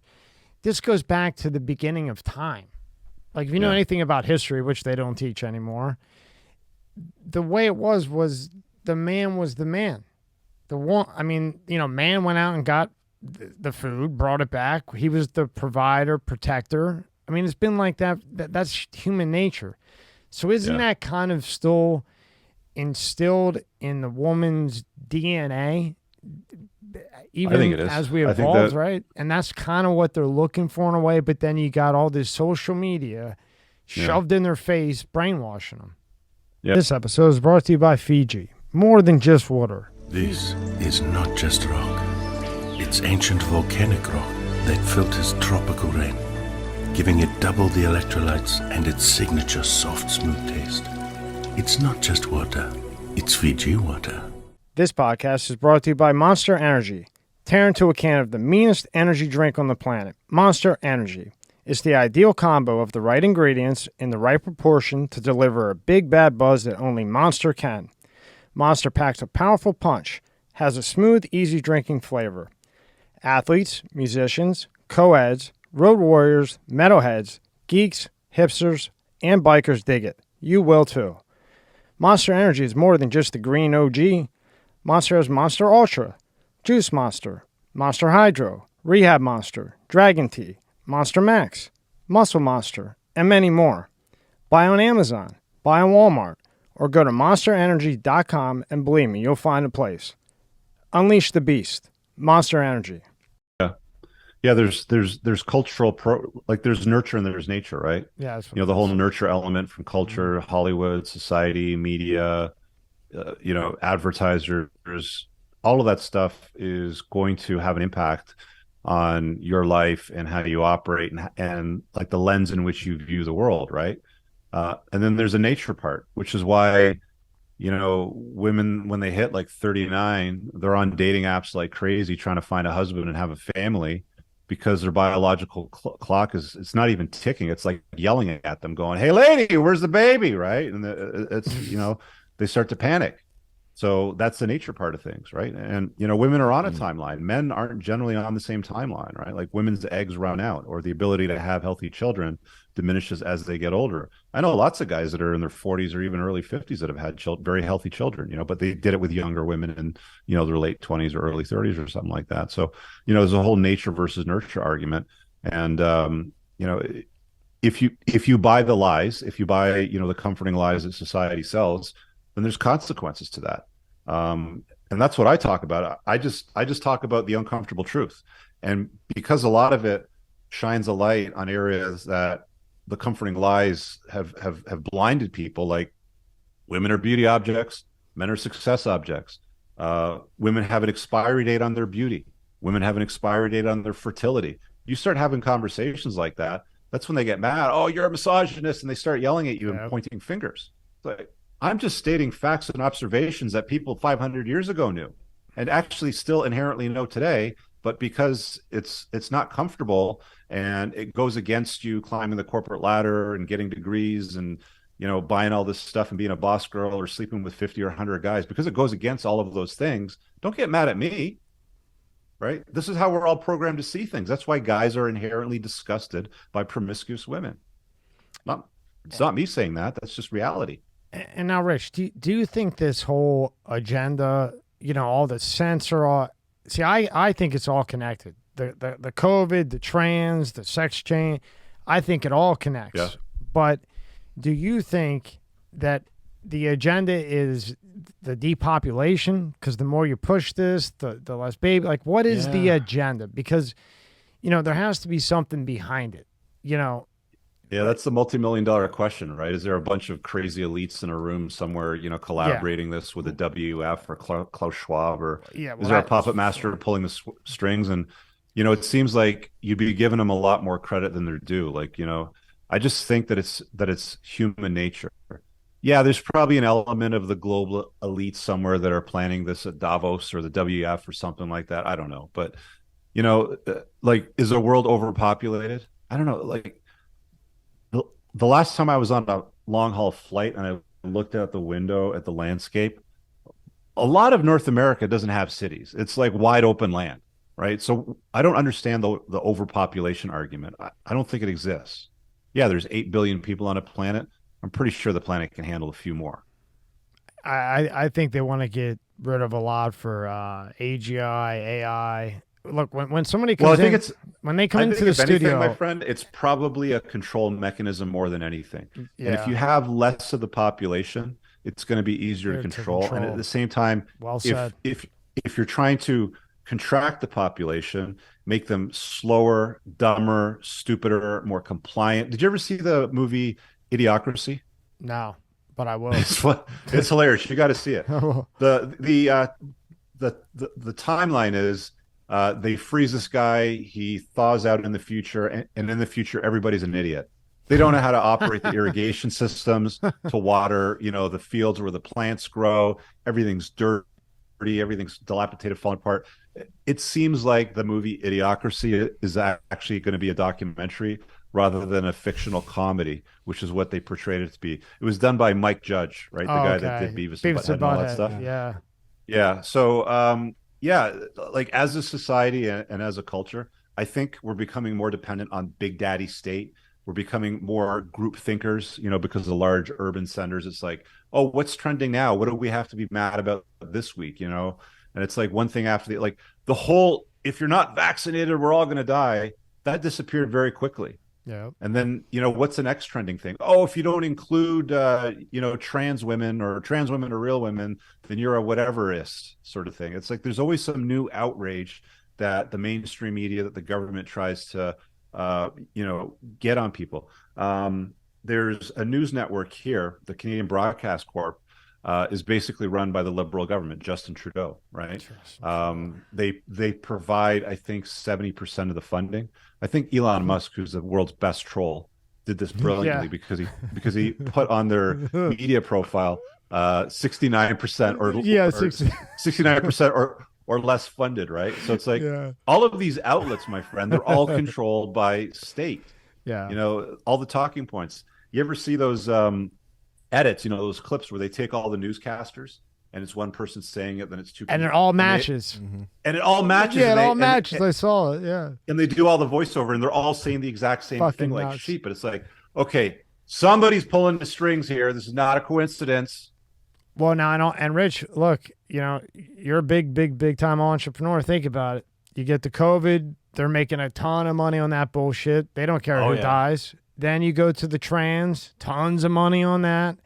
Oh, let's go back to the insurance companies. Let's have 13-year-olds change their body parts. The money that they're making on That's disgusting. I can't believe they're doing that to children, man. It's unbelievable. It's sick. And now here in the U.S., you have the HRT clinics, which you think is a good thing. Now, what doctor in the right mind is going to give you a boatload of testosterone with no anti-estrogen? Why? So that now when you get off of that, or you say, I'm tired of taking this shot, now you have to go back again because you want to feel good again because they didn't give you an anti-estrogen. And this cycle just goes on and on and on. And it's money. So now they come up with a new idea. Okay, let's push it down. Instagram, blah, blah, blah. And then they bring up the TikTok shit with China. Sure, it's China, but they're all doing the same thing. Yeah. It's just that happens to be China. Yeah. It's absolutely insane. Yeah, they teach a lot of inclusivity and everybody's the same here. Whereas if you go to schools in place like China, for example, they teach masculinity, man. They teach kids boxing. They teach kids, like different forms of physical activity that they don't encourage you to, participate in here. You look at people here in North America, most of them are overweight. They're not healthy. They're sick. They're on prescription drugs. they're diabetic. They got to take pills for like everything. It's like, okay, well, that pill solves that problem. Then you need this pill to solve that problem that the prior pill created to solve that problem, sort of thing. And it's like big pharma companies. They're not in the business of healthcare. They're in the business of sick care. They keep you just healthy enough that you're not dead, but not so sick that you're dying. So there's that kind of sweet spot where they can make the real money. Yeah. So anybody that's like, oh, pharma companies love you, the government loves you, education loves you, Hollywood, all a bunch of idiots. You know, these are just people that I don't spend a lot of time there. No, I want it. Like I have like if I get sick, I text Peter McCullough, Dr. Malone, or Dr. Agresti, same type of guy. I will not go to a PCP. I will not, nor will my kid. No way, no way. What's your diet like, just out of curiosity? I'm pretty healthy. I eat real clean. I just had a boxing match and I'm at like, 15% body fat. I'm 215 pounds, 6'2". I'm built pretty strong and I eat really well and I exercise a lot. I look around at most guys my age and they're nowhere near close to me. Like the guy that I fought on Sunday, he's 20 years younger than me. Whew. Right. And I won. Good for you. Right. So it's like, you don't have to age quickly and rapidly and sickly and, live in a unhealthy body. It's like, you make consistent, good, strong choices with what you put in your face and what you do with your time and, sleep and all that stuff. You don't need a lot of this stuff that they try to cram down your throat, man. And I have your website up, and you'll be popping up. It says, "Unplug." I love it. Unplug the matrix of comforting lies with the cold, hard, uncomfortable truths, and become the best version of yourself. That's a good homepage statement. I live it, man. I live it. I mean, if I didn't do it, then I wouldn't be standing here talking to you right now, right? And you got supplements, you got the courses, and anybody. Yeah, I got a great supplement line. Beautiful products. Like I only put out the best stuff. If I'm going to put my name on it, it's got to be the best stuff. Bottom line. How, like you have Alpha Zinc. How important, we both know, Peter, how important is zinc to take on a daily basis? And you know how Walmart, and I think people should really pay attention to this because, Walmart, GNC here in the States, they had a whole row of vitamins. Eventually somebody went in and tested them and nothing was in it. The green yellow one. The green Nature Valley, whatever it is. And they pulled it. Yeah. Because, it says here in the U.S., these statements have not been regulated by the FDA, blah, blah, blah, blah, blah. Obviously, Rich, you're not out to make $19 on fake zinc. You know what I mean?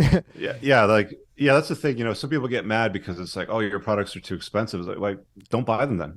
Buy the shit that you want off Walmart or off Amazon. It may not have the ingredients that you think it has. Like a lot of this stuff, like zinc. You're asking about zinc. It plays a huge role in testosterone production, immune function. Your nervous system. Like everything that's stacked in that supplement line is, I use it all myself anyway. Right? I mean, you can't get the nutrients that you want from going to the grocery store anymore because a lot of the soils are completely depleted of a lot of the minerals and elements that are required for that plant to absorb it.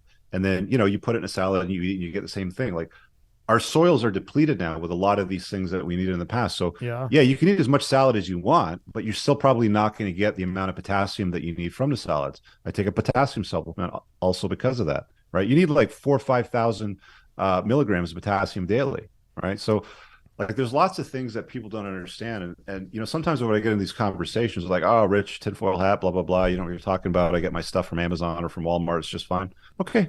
How's it working out for you? Yeah. It's doing nothing. It's doing nothing. Can you step in a boxing ring and fight a guy that's 20 years younger than you? No, Let's see it. We both know that answer. And the other thing that isn't on yours, it will say zinc. And then in parentheses where you need a magnifying glass, it will say, something else, like alpha anhydride or whatever, know what I mean? So you got the zinc. What is DIM? Alpha DIM. DIM. What is that? DIM. It's dimethyl. I can't remember what it's. Dimethazine. I got it over here. Yeah, it's like the NA. It helps with the NAD.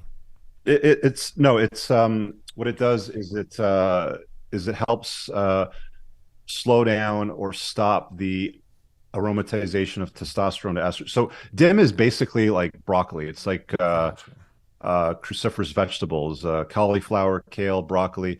They extract the dim and they just put it in a capsule. So like one of the problems that a lot of guys have today is they're pear shaped, right? Like they have female breast tissue and they got a big gut. And if you have a lot of weight around your midsection, then you've got a lot of the aromatase enzyme. So whatever testosterone your body's going to produce, a good chunk of it will convert to estrogen, and that's how you end up with the man titties. And see, I'm a fan of the higher pricing because, especially after knowing who you are and talking to you, because I know what I'm taking is actually in it. Alpha Z. My sleep's been a wreck forever, and a lot of people, others too. It's just because my mind's one of those one. I just keep going and going and going and going. Yeah. So talk a little bit about Alpha Z and also the products. I'm gonna get most of them. Yeah. So all the like I didn't invent these products, by the way. Like this is a white label. So, oh no, you didn't invent zinc.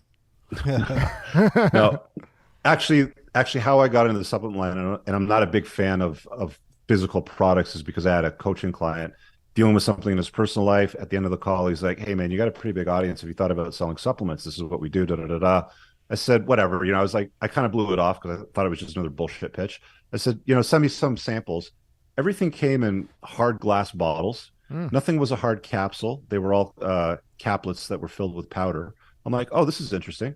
So then I got on a call with him and then the nutrition director, and I learned about, and it's a very high quality supplement line, right? So that's why I had, just said, okay, fine, let's white label it, agree to do it, sort of thing.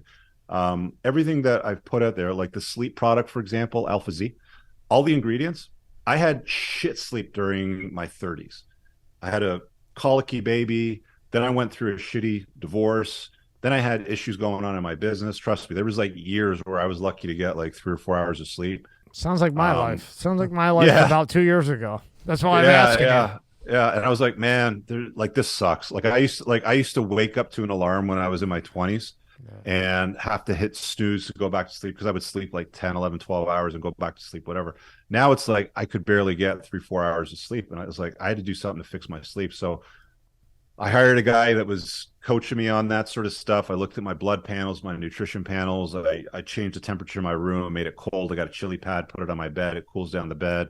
I have blackout curtains, on the windows. I take the right supplements at night, which is the Alpha Z product. I basically took that off the shelf and I put my label on it because it's a great sleep product. So it's got all the right ingredients to help get you to sleep and keep you to sleep. Did a sleep study, got a CPAP machine.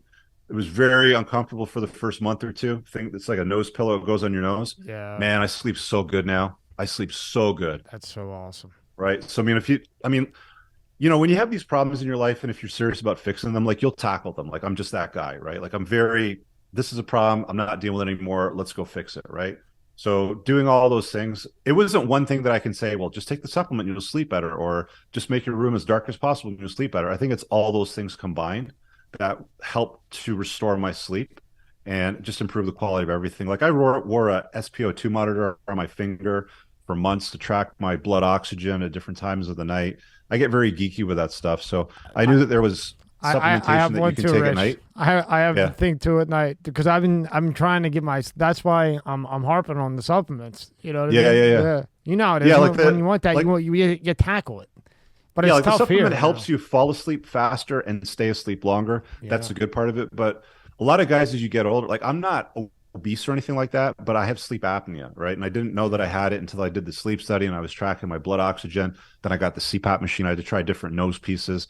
I sleep amazing now, right? So, if you're serious about all that stuff, if you're not breathing at night, if you're not staying asleep at night, you're not getting good, restful sleep, deep sleep, you can get these rings. So this is an Aura ring over here on my ring finger. Mm-hmm. You can get these rings and they track your sleep data, your blood oxygen, movement, all that stuff. There's lots of stuff. I've even got videos on my channel where I talk about the best ways to improve your sleep too, on my podcast list as well. And I think this all falls back into the playbook and as an entrepreneur, because when you feel better, you're going to be better in business. When you feel better, you're going to be sharper when it comes to picking the right woman and going with the red flags. As you get older, I'll tell you this to the young guys watching this right now. If you're in your 20s, you don't contemplate any of this stuff. I didn't. My life in my 20s was get on my sport bike and race with my friends till 4 o'clock in the morning, sort of thing, and then sleep in the rest of the day. Now it's like I'm happy to go to bed at 9:30. get a wicked night's sleep, have some epic sex in the morning when you get up, you have a great day, you're productive, all that stuff. Like when you're firing on all cylinders, life is just better. Yeah, and that's why I think checking out these supplements are so important. And if you see them, try one. If you like them, then go back and get the other ones. Or you can go to Walmart and spend $8.99 and take bullshit. Yeah. And just throw their money in the trash. Exactly. You say there's four main pillars, four main pillars to success with women: looks, status, money, game.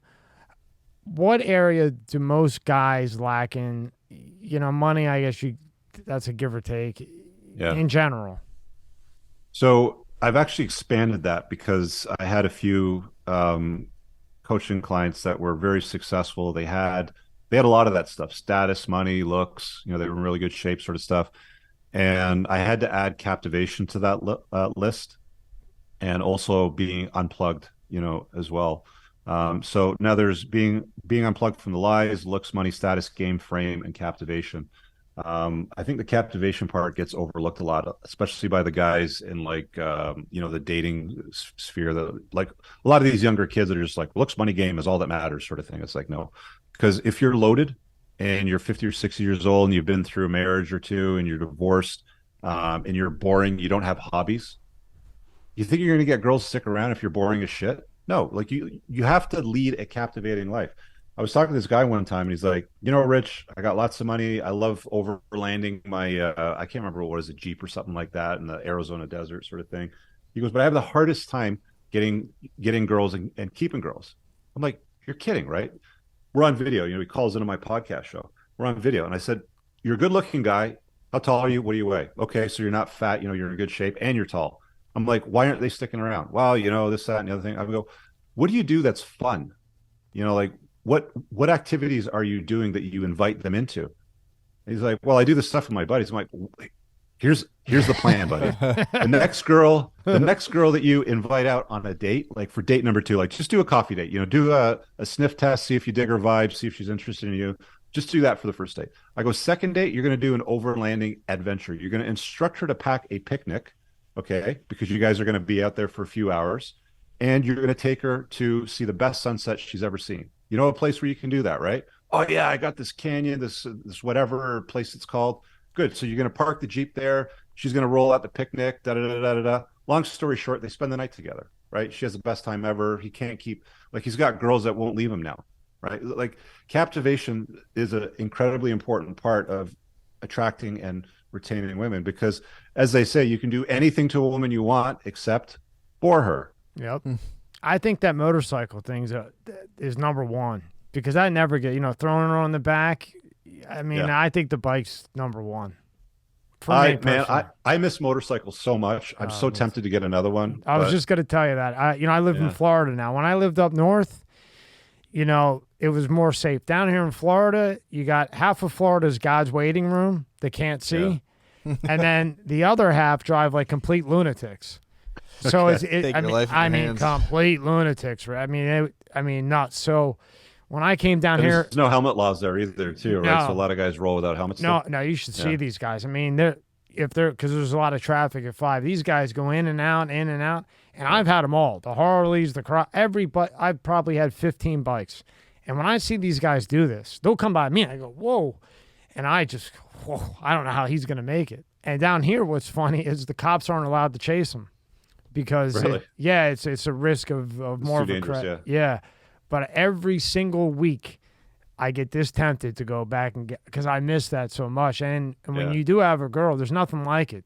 You can be fighting for hours about some bullshit. Come on, let's take a ride on the bike. Yeah.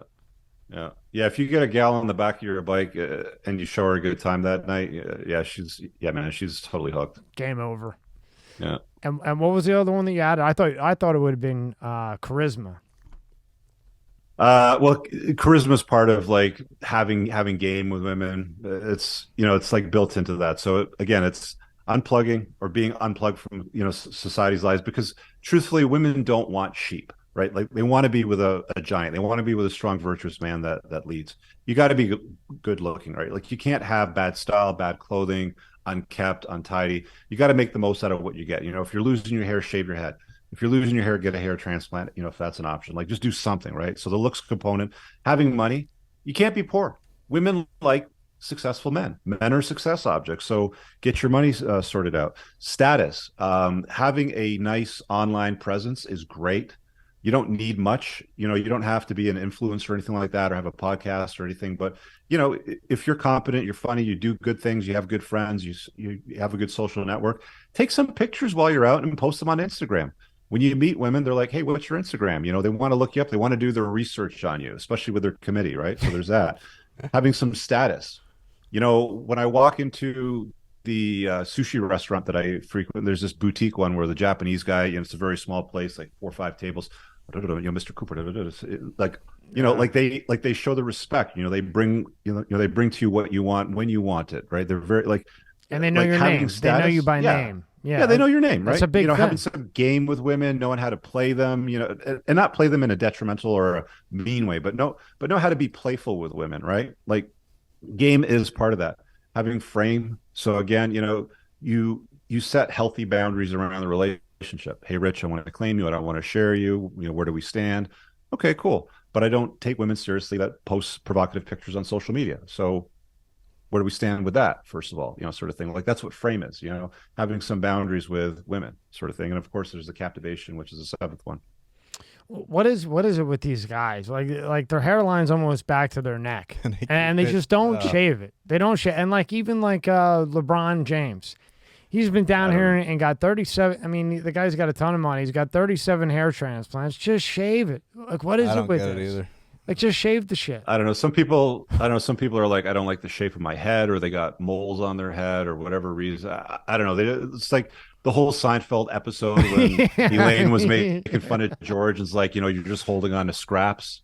That always stuck with me. It's like, I kept the hair as long as I did. And then when it wasn't working out, then I just clipped it down and I shaved it, right? Like, so what? It's just hair, right? Like, I have no like, okay, there's some women that don't like guys that are bald. Fine. There's like 70% of the population that still does. Who cares? Right? Like, it doesn't matter.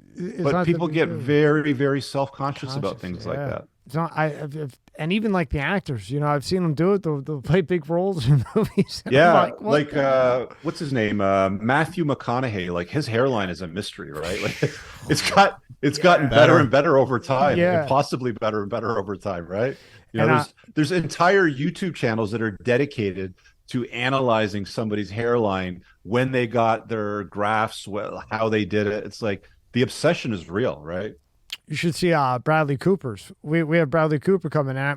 We had joked with him prior. They have the fucking doctor that he went to build a site, and in his SEO, it's like Bradley Cooper's hair transplant guy. Yeah. And then you could find 50 sites of his hair graft or whatever, and it wasn't that much. And they're so obsessed with that, and that's it's just self-conscious, right? Well, there's guys that will break their legs now to gain 2 or 3 inches in height. I don't know if you've seen that. Yeah, I know.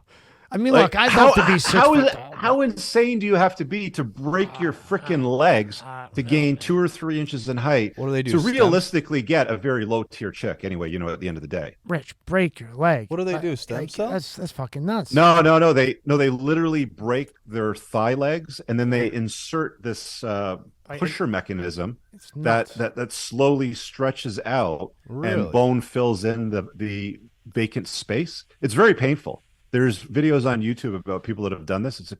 Apparently it's exceptionally painful. What's the healing process on that, I wonder? Months. It takes a long time to heal.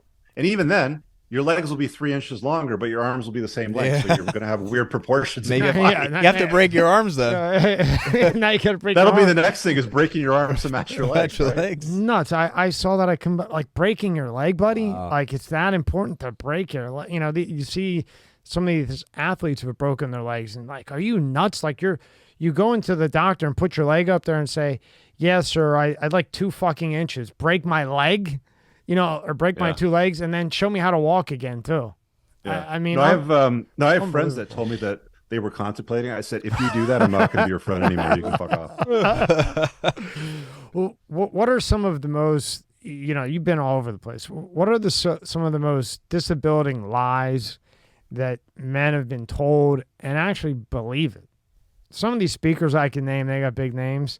They're nothing like you. You're the real deal Holyfield. But some of these other ones, I mean, they're worth a ton. But Yeah, it's like, be yourself, be a nice guy, show her your emotions. Yeah. Yeah, that's what I wanted. I saw that a lot in the book. When I was reading the book last night, where did this nice guy shit come from? Like, where did this come from, and how do you define it to those who haven't read the book, get the book? I can't really say where it came from, but I have a strong suspicion that it's come mostly from single mother households. Because 20, 30 years ago, most families were intact. And even if they did get divorced, the kids usually split time with both the parents, sort of thing, right? Now, I think the number is something like 43% of kids growing up today live in a single parent household. And because women get custody like 80% of the time plus, it's mostly, kids living with their mom, for the most part. And these women, despite their best intentions to raise, men, you can't raise a man out of a boy if you're a woman. So they're really just beta male factories. Like these single mother households are just training the next generation of the nice guy, because the bad guy that she got married to that either didn't stick around or she pushed out of the household or was a bad choice, whatever he happened to be, she doesn't want that, with her son. She wants the nice guy. So I think that they program the nice guy into a lot of boys today. And I've seen that in a lot of my coaching. Like a lot of the guys that come to me and book my time, and they grew up in a single mother household. And even though some of them can be very, very successful, make a lot of money, they still, defer to the feminine. They still bend the knee to all women. And it's always like, be that nice, sweet sort of guy. And nothing dries up a woman more than a nice guy, right? Like women will cry on the shoulder of a nice guy, but she'll go off and bang Mr. Exciting. Right? Yeah. Alpha, right? Alpha. Yeah. From the beginning of time. Yeah. It's always been that way. And in when you go out and you coach and everything, and this is just my opinion, but let's pretend we put 100,000 people in this room right now. What do you think they would say is a passion-filled life? What do you think they would say that haven't talked to you, that are working on that? What do you think they would say? And then what are some of the things you do to try to change their way of thinking? Because a lot of people think, if I have money, I'm good. If I have a hot girlfriend, I'm good. And, there was a time in my life I had 2 Lamborghinis, 2 Bentley, everything you can imagine. And I remember walking down like in the middle of the night and looking in my garage, and I'm like, why am I not happy? Why am I miserable? I'm still miserable. And then I would keep buying stuff to try to make me happy, and then go get the new bike or go trade in the Lamborghini. Why they stopped making the Gallardo, I don't know, but I, get the new one, this, that, the other, but wasn't happy. So what would you say? Yeah, I mean, that's a great question. They say that money doesn't matter after about $80,000 a year, right? Like like your level of happiness, like everything's covered. Your bare essentials, shelter, food, all that sort of stuff is covered. So it's just like the scale and size of the toys that you can buy, the scale and size of the experiences that you can immerse yourself into, that changes as you make more money. So I don't think money equals happiness, but at the same time, I've never seen a guy crying in a Lamborghini. No.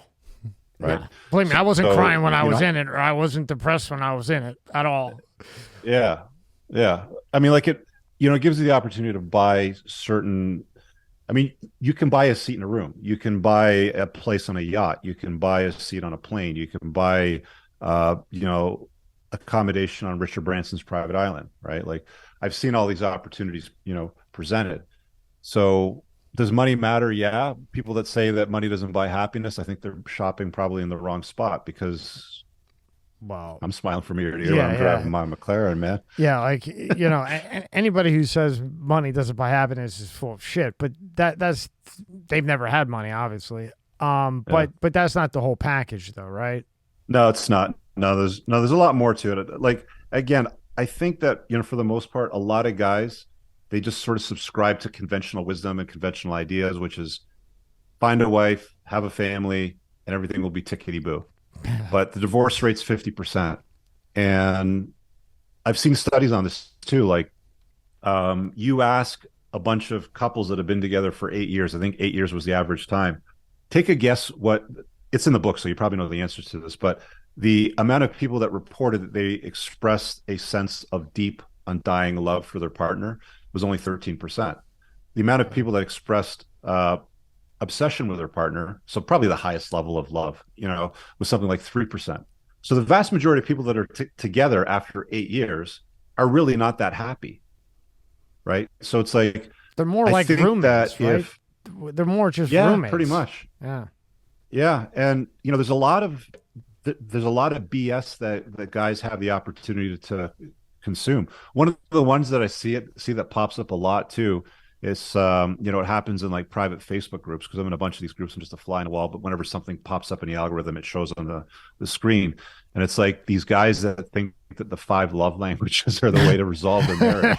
And the guy will be there and he'll be typing his thing. He's like, I do the dishes and I look after the kids and I put them to bed and I get them in the morning and I make their breakfast, but my wife hasn't banged me in 3 months. And I don't know what to do. Christ. And it's then you get all these geeks that sort of chime in. They're like, well, what's her love language? Because maybe it's like, words of affirmation sort of thing. It's like that whole love language thing has been dispelled completely. It has no bearing whatsoever on attraction and, women showing genuine burning desire for a guy at all. But these guys will go and see all that stuff, and it's like maybe they grew up in the the whole just be a nice guy space, or maybe they grew up in the be the knight in shining armor thing, or sacrifice yourself and do all of her jobs while she's doing nothing and she's still not banging you, sort of thing. So it's like there's really no quick and easy answer to that, and I think anybody that sells you like a 3-step program to get to that is full of shit, first of all. So it's like you have to take ownership for your life. Make yourself your own mental point of origin, do the work on yourself, be a captivating, like there's lots of work that you have to do on yourself. And that's really what I talk about in the book. Like the book is really just, be the better version of yourself sort of thing. And then once you've done that and you want women in your life, you want to invite women in your life, only invite great women that are a complement to your life, because at that point you're a top shelf guy anyway. Why would you put up with bullshit? Yeah. I had a guy, I was trying to figure out about this meditation thing. Remember? And I had this guy in, and he pulled up, he kept wanting to pull up this Excel thing on the screen. Mm-hmm. And I'm like, oh, well, here we go. And as soon as I saw love language, Rob, take it down. We're not doing this today. We're not that right away, man. No way. You're not getting me. I'm not sitting listening to that shit. A couple more things. So as successful as you are as an entrepreneur, say there's somebody watching this, they have $50,000. They look up to you. They see all the things you've done. They get your book, an awesome book, courses, website, 3 YouTube channels that are successful, among other things. How would you, and they don't really know what to do. They have the drive, but they don't. Somebody has 50 grand. They want to be an entrepreneur. What's 1 or 2 tips you would give them to get them going in the right direction, not what these fools tell them to do? What's 50 grand for? No, I'm just saying, like, they only have 50,000 in the bank, okay. and they're working to success. Well, if that's the case, then I would buy my School of Entrepreneurship course, which happens to be open for enrollment, which may not be open when you publish this video. But so very good. So this is a very long conversation. I've just done 2 casts this week on my channel on the topic of playing to win versus playing not to lose, and why I put the course together, because I get that question a lot. Like, I want to start a business, right? It's like, good, awesome, good start from there. You probably don't need to borrow money. You probably need to structure the business in such a way that it's got a high propensity for success, because people don't understand 9 out of 10 times, most businesses fail within about 3 years. So the 10% of the businesses that survive after 3 years, out of the ones that are still living and breathing, making money and being run, I think something like 98% of those never crack more than $1 million a year in annual sales. So companies like Amazon, Facebook, Twitter, they're all exceptionally rare. Like, these are not common. The chances of somebody starting a business and cracking more than $1 million in annual sales, going public, making vast multiples, having a huge exit is very, very small. But you can increase your opportunity for that success. There's this notion of easy, lucrative, fun businesses versus hard, annoying, lame, and frustrating. Joe Polish coined this term decades ago on his I Love Marketing podcast. So the stuff that I put in my course is basically 26 years of my life experience in my own businesses. I've built 3 businesses, by the way, that have exceeded more than $1 million in sales. I've built other businesses that did nothing. I've also spent a lot of time with loads of other entrepreneurs. I've been to retreats, I've been to learning events, all those things. So everything in there essentially guides you to a place where, look, if you want to start a business, let's do it. Great. I love the idea. Here's the things that I would recommend you do, and here's the things that I would recommend you stay away from. So kind of like my 20 red flag chapter, there's certain things that would be ideal to stay away from. Like if you need to move a physical product as part of your business, you're going to have to procure it probably from Alibaba, get it from China. Then you got to pay for a large pallet, ship it over. Then you got to store it. You might put it in Amazon FBA. Some people are going to complain that it got broken when it arrived. Maybe it didn't arrive. Maybe somebody stole it. You have all these unique set of problems that come with moving a physical product, which you don't with a service business, which you don't with a recurring revenue service business where somebody subscribes to the service over several months, which you don't with a information-based business, like a course, for example. So you can engineer a very good business if you take a pragmatic, intelligent approach to doing the right things when you create the business. So that's why I built the course. And you just go to your website, you go to courses and sign up. Yeah. It's only open until May the 6th, though, but I open it up every quarter. Okay, awesome. We'll have that in there, and it's up right now. I mean, obviously, it's worth it. And then last thing, what's the red pill? At first, I thought it was modafinil. I really did. I was like, well, we get along. I like modafinil. I think that the red, is it a red pill now? No. The movie with Bradley Cooper, No Limitless. They always refer to modafinil. Modafinil. It's like an anti-drowsy pill, right? It's supposed to create focus. Yes, I've tried it a few times. I didn't like it. Yeah, you got to take the motor alert one. Yeah, so the red pill itself is essentially from the movie The Matrix, and there's a scene in the movie which is iconic at this stage where he presents Neo with the red pill and a blue pill. You take the blue pill, you go back to sleep, you sleepwalk through life, everything's fine, you don't notice any of this stuff. You take the red pill, we go down the rabbit hole and we see how far we can unplug you from all the lies and the bullshit that are out there. So all that the red pill is, and now there's all these different versions of pills. Everybody has an ego investment in some new BS that they're trying to sell you. The yellow pill, the orange pill, the white pill, the purple pill. There's truth and there's lies in life. If you want to distill it down for simplicity's sake, and that's all the red pill is, just the cold hard truth, and the blue pill is the lies. Yeah, I really did. At first, I thought it was because the brand name is Provigil. So, okay. Yeah, that's it. Right, yeah. Until I read the book, and that was a great way to explain it. And then last thing, you also have another, not last, just what we're getting to, is your other YouTube channel, The Playbook. I call it The Playbook. Now how did you already got 2 running? 3, whatever order they came. Tell us about that one. We have it up on the screen here. Yeah, so the 2 main YouTube channels, which you'll find on my website at richcooper.ca, are the Entrepreneurs and Cars channel, which is now mostly me just doing talking head videos in my car about topics that I think are interesting for men. And then the second channel is the Unplugged Alpha channel, which is really just built on the book. The book is called the Unplugged Alpha. I like the idea of podcasting, and I figured why not build on the book with a podcast? And that's what it is. It's just a weekly podcast. It's on at 8 p.m. Eastern on Monday nights, and I take call-ins on each podcast because people like to ask questions. That's awesome. Yep. And then Total Debt Freedom, that's the one that you killed things with. Congratulations on that. That's the business from 2003. Right? Yeah, still own it. It's been around for 20 years. My brother actually runs it now, yeah. And didn't you take was it a $250 million out of debt or at least $250 million, probably more now, of unsecured credit card debt that's been settled for Canadians through that company. Wow. I don't want to keep you too long. I know you're a busy guy, but just in brief, how in the hell did you do that? And congratulations. A lot of work. Man. 20 years of work, man. Good answer, 20 man. years of work, yeah. And what do you have coming in? What do you have coming up in the future? What do you got cooking? What do I got cooking? Well, go to the website because that's where you'll get the first announcements on anything that I'm really cooking up. But this year, I'm doing some revisions on the first book just to update it with some stuff. So there'll be a first edition update, and I got a follow-up book coming out later on this year, probably in December. Are you coming to the States anytime soon? I don't know if you really want to.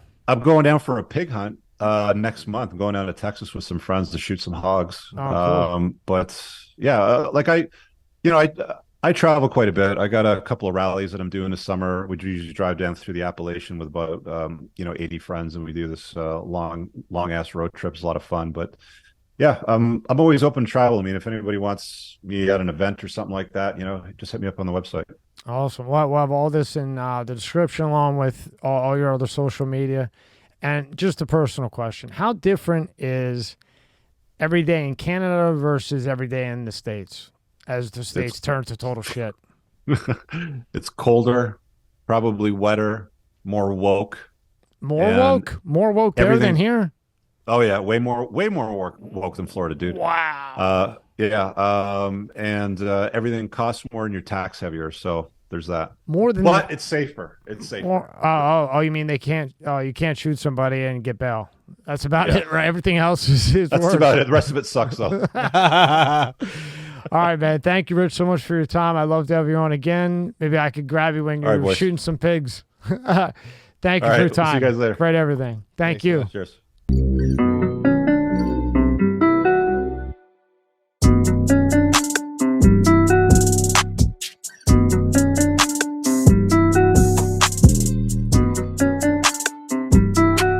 This episode is sponsored by Aurora. Do you know what the fastest growing crime in America is? For years, this crime rate has been surging and affecting millions of Americans. I'm talking about identity theft, and there's a new victim every 14 seconds. Yet despite this, those who have had their identity stolen are often shocked when it happens. That's why I'm excited to partner with Aurora, who is sponsoring this video. Aurora is identity theft protection, fraud monitoring, a VPN, password management, and antivirus software all into one easy-to-use app. Their VPN allows you to stay anonymous online by keeping your browsing history and personal information safe and encrypted. Protect you and your family from America's fastest-growing crime. Try Aurora for free for 2 weeks and see if you or anyone in your family's personal information has been compromised. Start your free trial today. Go to aurora.com/MSCS. The link is in the description below.